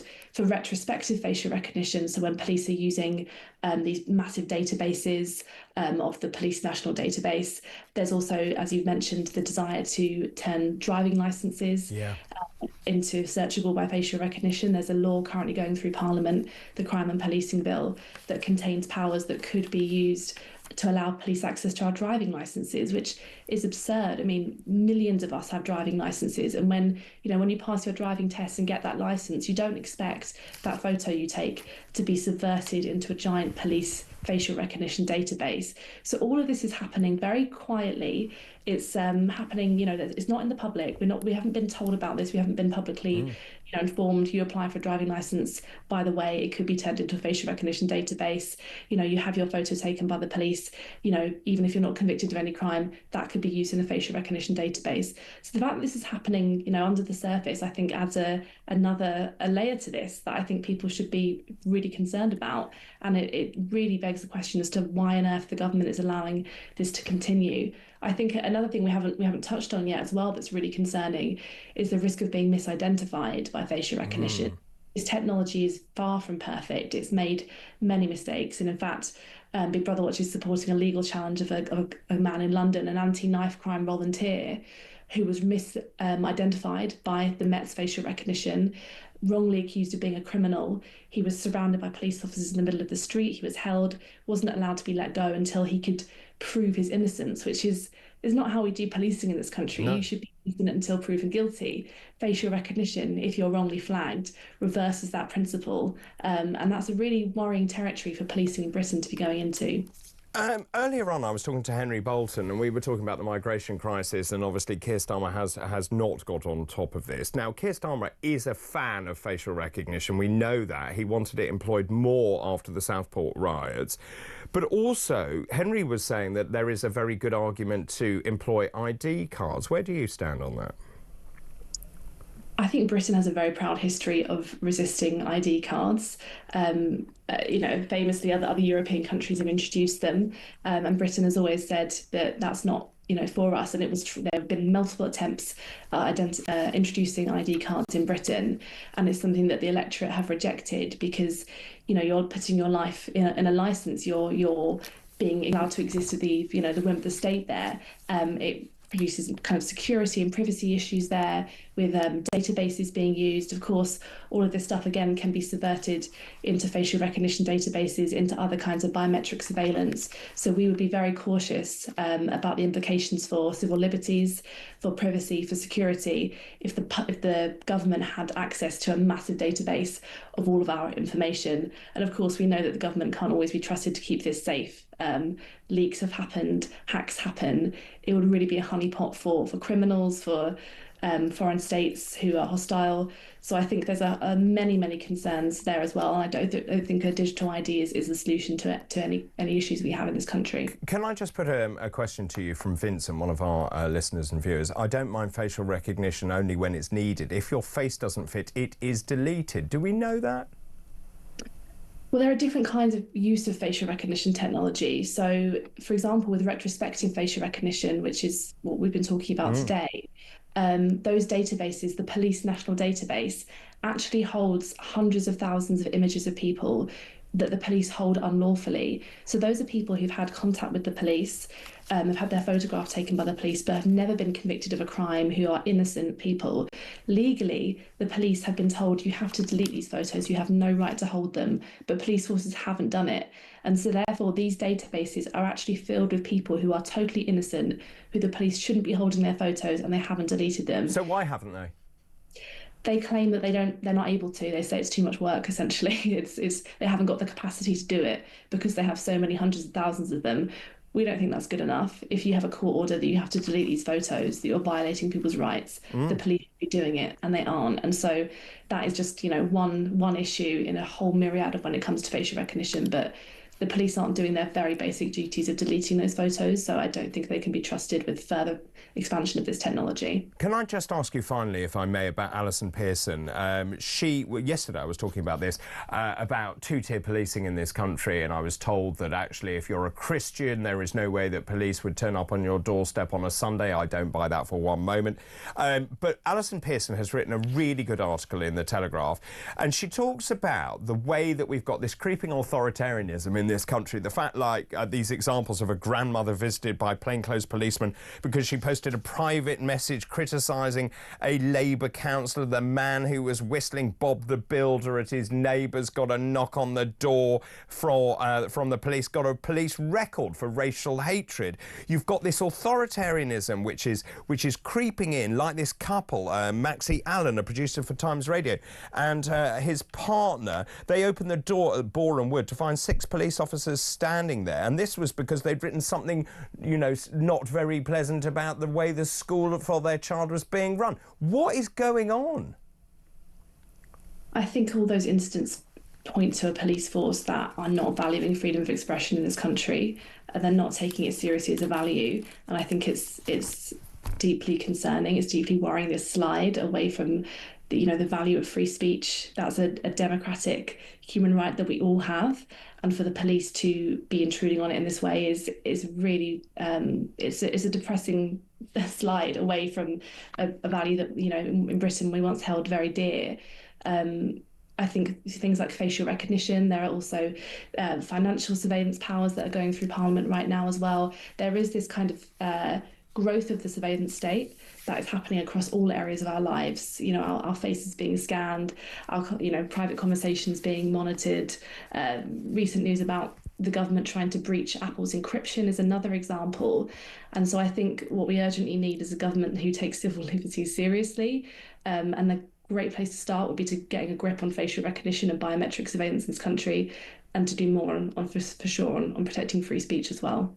Madeleine, thanks for your time this afternoon. Really appreciate it. Madeleine Stone, Senior Advocacy Officer at Big Brother Watch. David, Claire in Wolverhampton says, "Hi David, lovely to have you on in the week. Thank you. I'm assuming that facial recognition doesn't actually work because the police don't solve any crimes." Very droll. Good afternoon, Dr. David. This is Trevor in Harrow. Now, what is the point of using facial recognition? I had my iPhone stolen and I knew exactly where it was using a tracker, and the police weren't even interested. And I bet you whoever stole my phone had stolen many others, so they could have cleared it up, a lot of crimes, in one go. David, this is Andy in Wigan. You don't need ID cards to stop people working illegally. We have national insurance numbers given to us when we're 16. Also, this could be used to stop illegal working and also for access to NHS services and benefits. Great point. Keep all of those coming in, please. Lots about France, immigration. We'll talk more about that after this break. This is Talk.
we're in for an extremely disruptive period and possibly a recession. And I don't make any moral judgments about that. I think there may be an argument that the neoliberal economic order needs resetting, that we do need all that onshoring that your caller just there was talking about. But the ambiguity is the problem at the moment, certainly for people talking about it. The uncertainty, and again, it's all very well. I completely understand the urge to sort of like get companies going. And this happened actually a lot in his first term in office.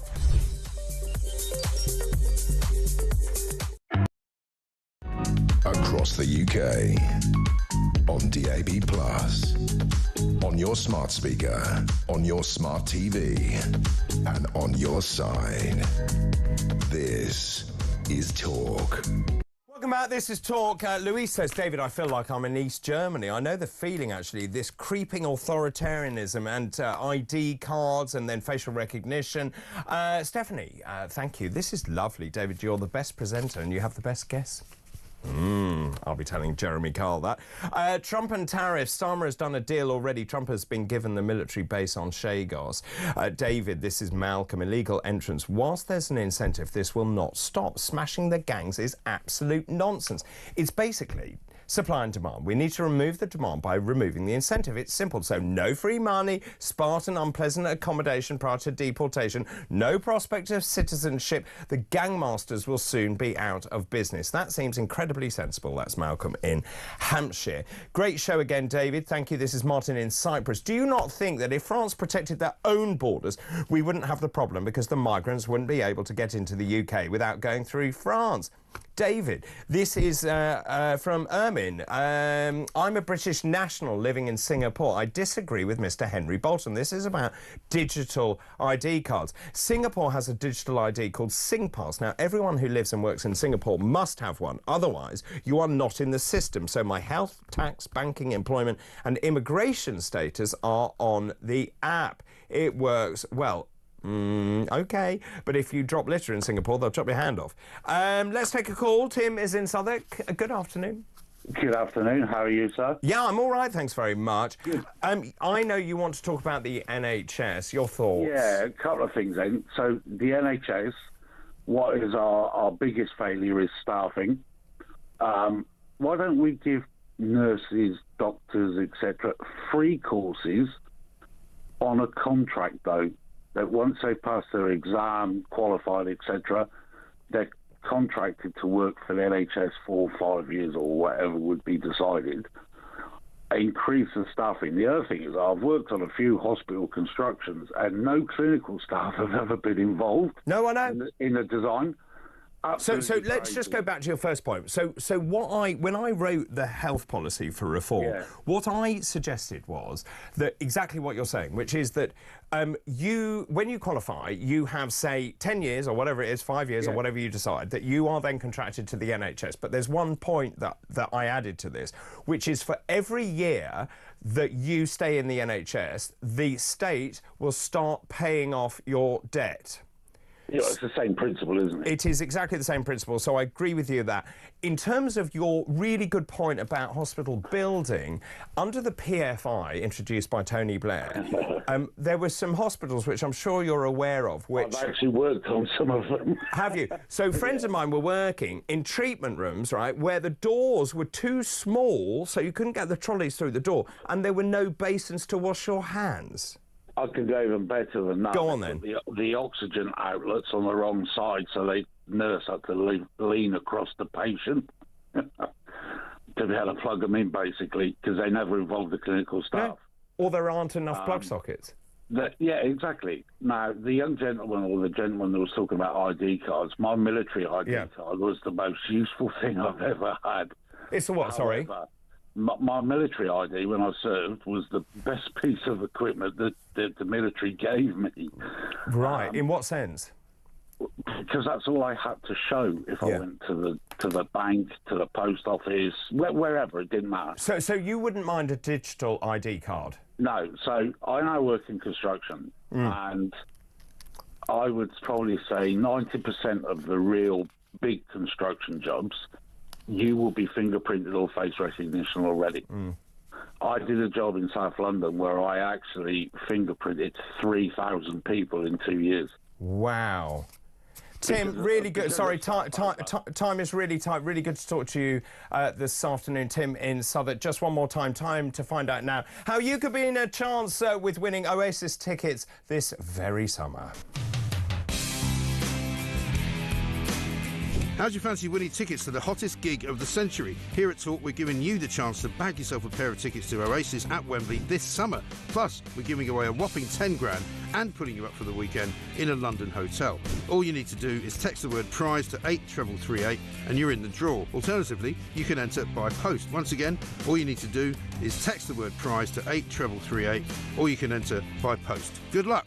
18 plus UK excluding Northern Ireland. Enter by text for £2 plus one standard network charge by 11 p.m. on the 7th of April 2025. Or post your name and number to Oasis Competition, PO Box 3190. Colchester CO2 8GP to arrive by 5 p.m. on the 10th of April 2025. Full terms and conditions at talksport.com. This is a News Broadcasting Network promotion.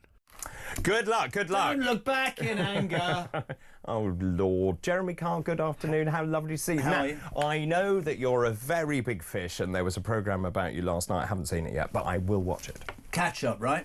Yes. Thank you very much. Were you pleased with it? Yeah, very much so. Thank you to everybody who took part. Very interesting to be back at ITV after 6 years. Were there dark secrets? Sorry? Were there dark secrets? Not the ones that you know. Oh, really? Oh, no, dear. Oh, right. That's okay. between us. It dear. is between us, yes. Thank you for everybody who complimented and was on it, and those who criticised it as well. You can catch it on X, I think, and ITV Catch Up, and we crack on with the day job now. And what are you talking about? So I want to know, so maybe it's just me, does anybody really understand or care about tariffs? No. Unless it's, I mean, only because, there's sort of, I was just talking to Ricky in the office. If you say to people, and Mike, how would you fix the economy? We don't know how to fix the economy. What does a tariff mean? You see all this Trump stuff. The two things that I would think would resonate with people today is an NHS satisfaction study is an all-time low. I've got a great story from Georgie in the office just now, which I'll tell, which shows how completely and utterly useless the NHS is. Well, so Dr. Tony O'Sullivan, who I interviewed, said the answer is more money. And I said, well, how much more money? Well, I don't think it is either. It's not more money. But there are too many managers, it's too fragmented, it offers too much, and actually, if you chuck more money at it, you get a more expensive problem. Is there also, and you're a doctor, a point to say that we are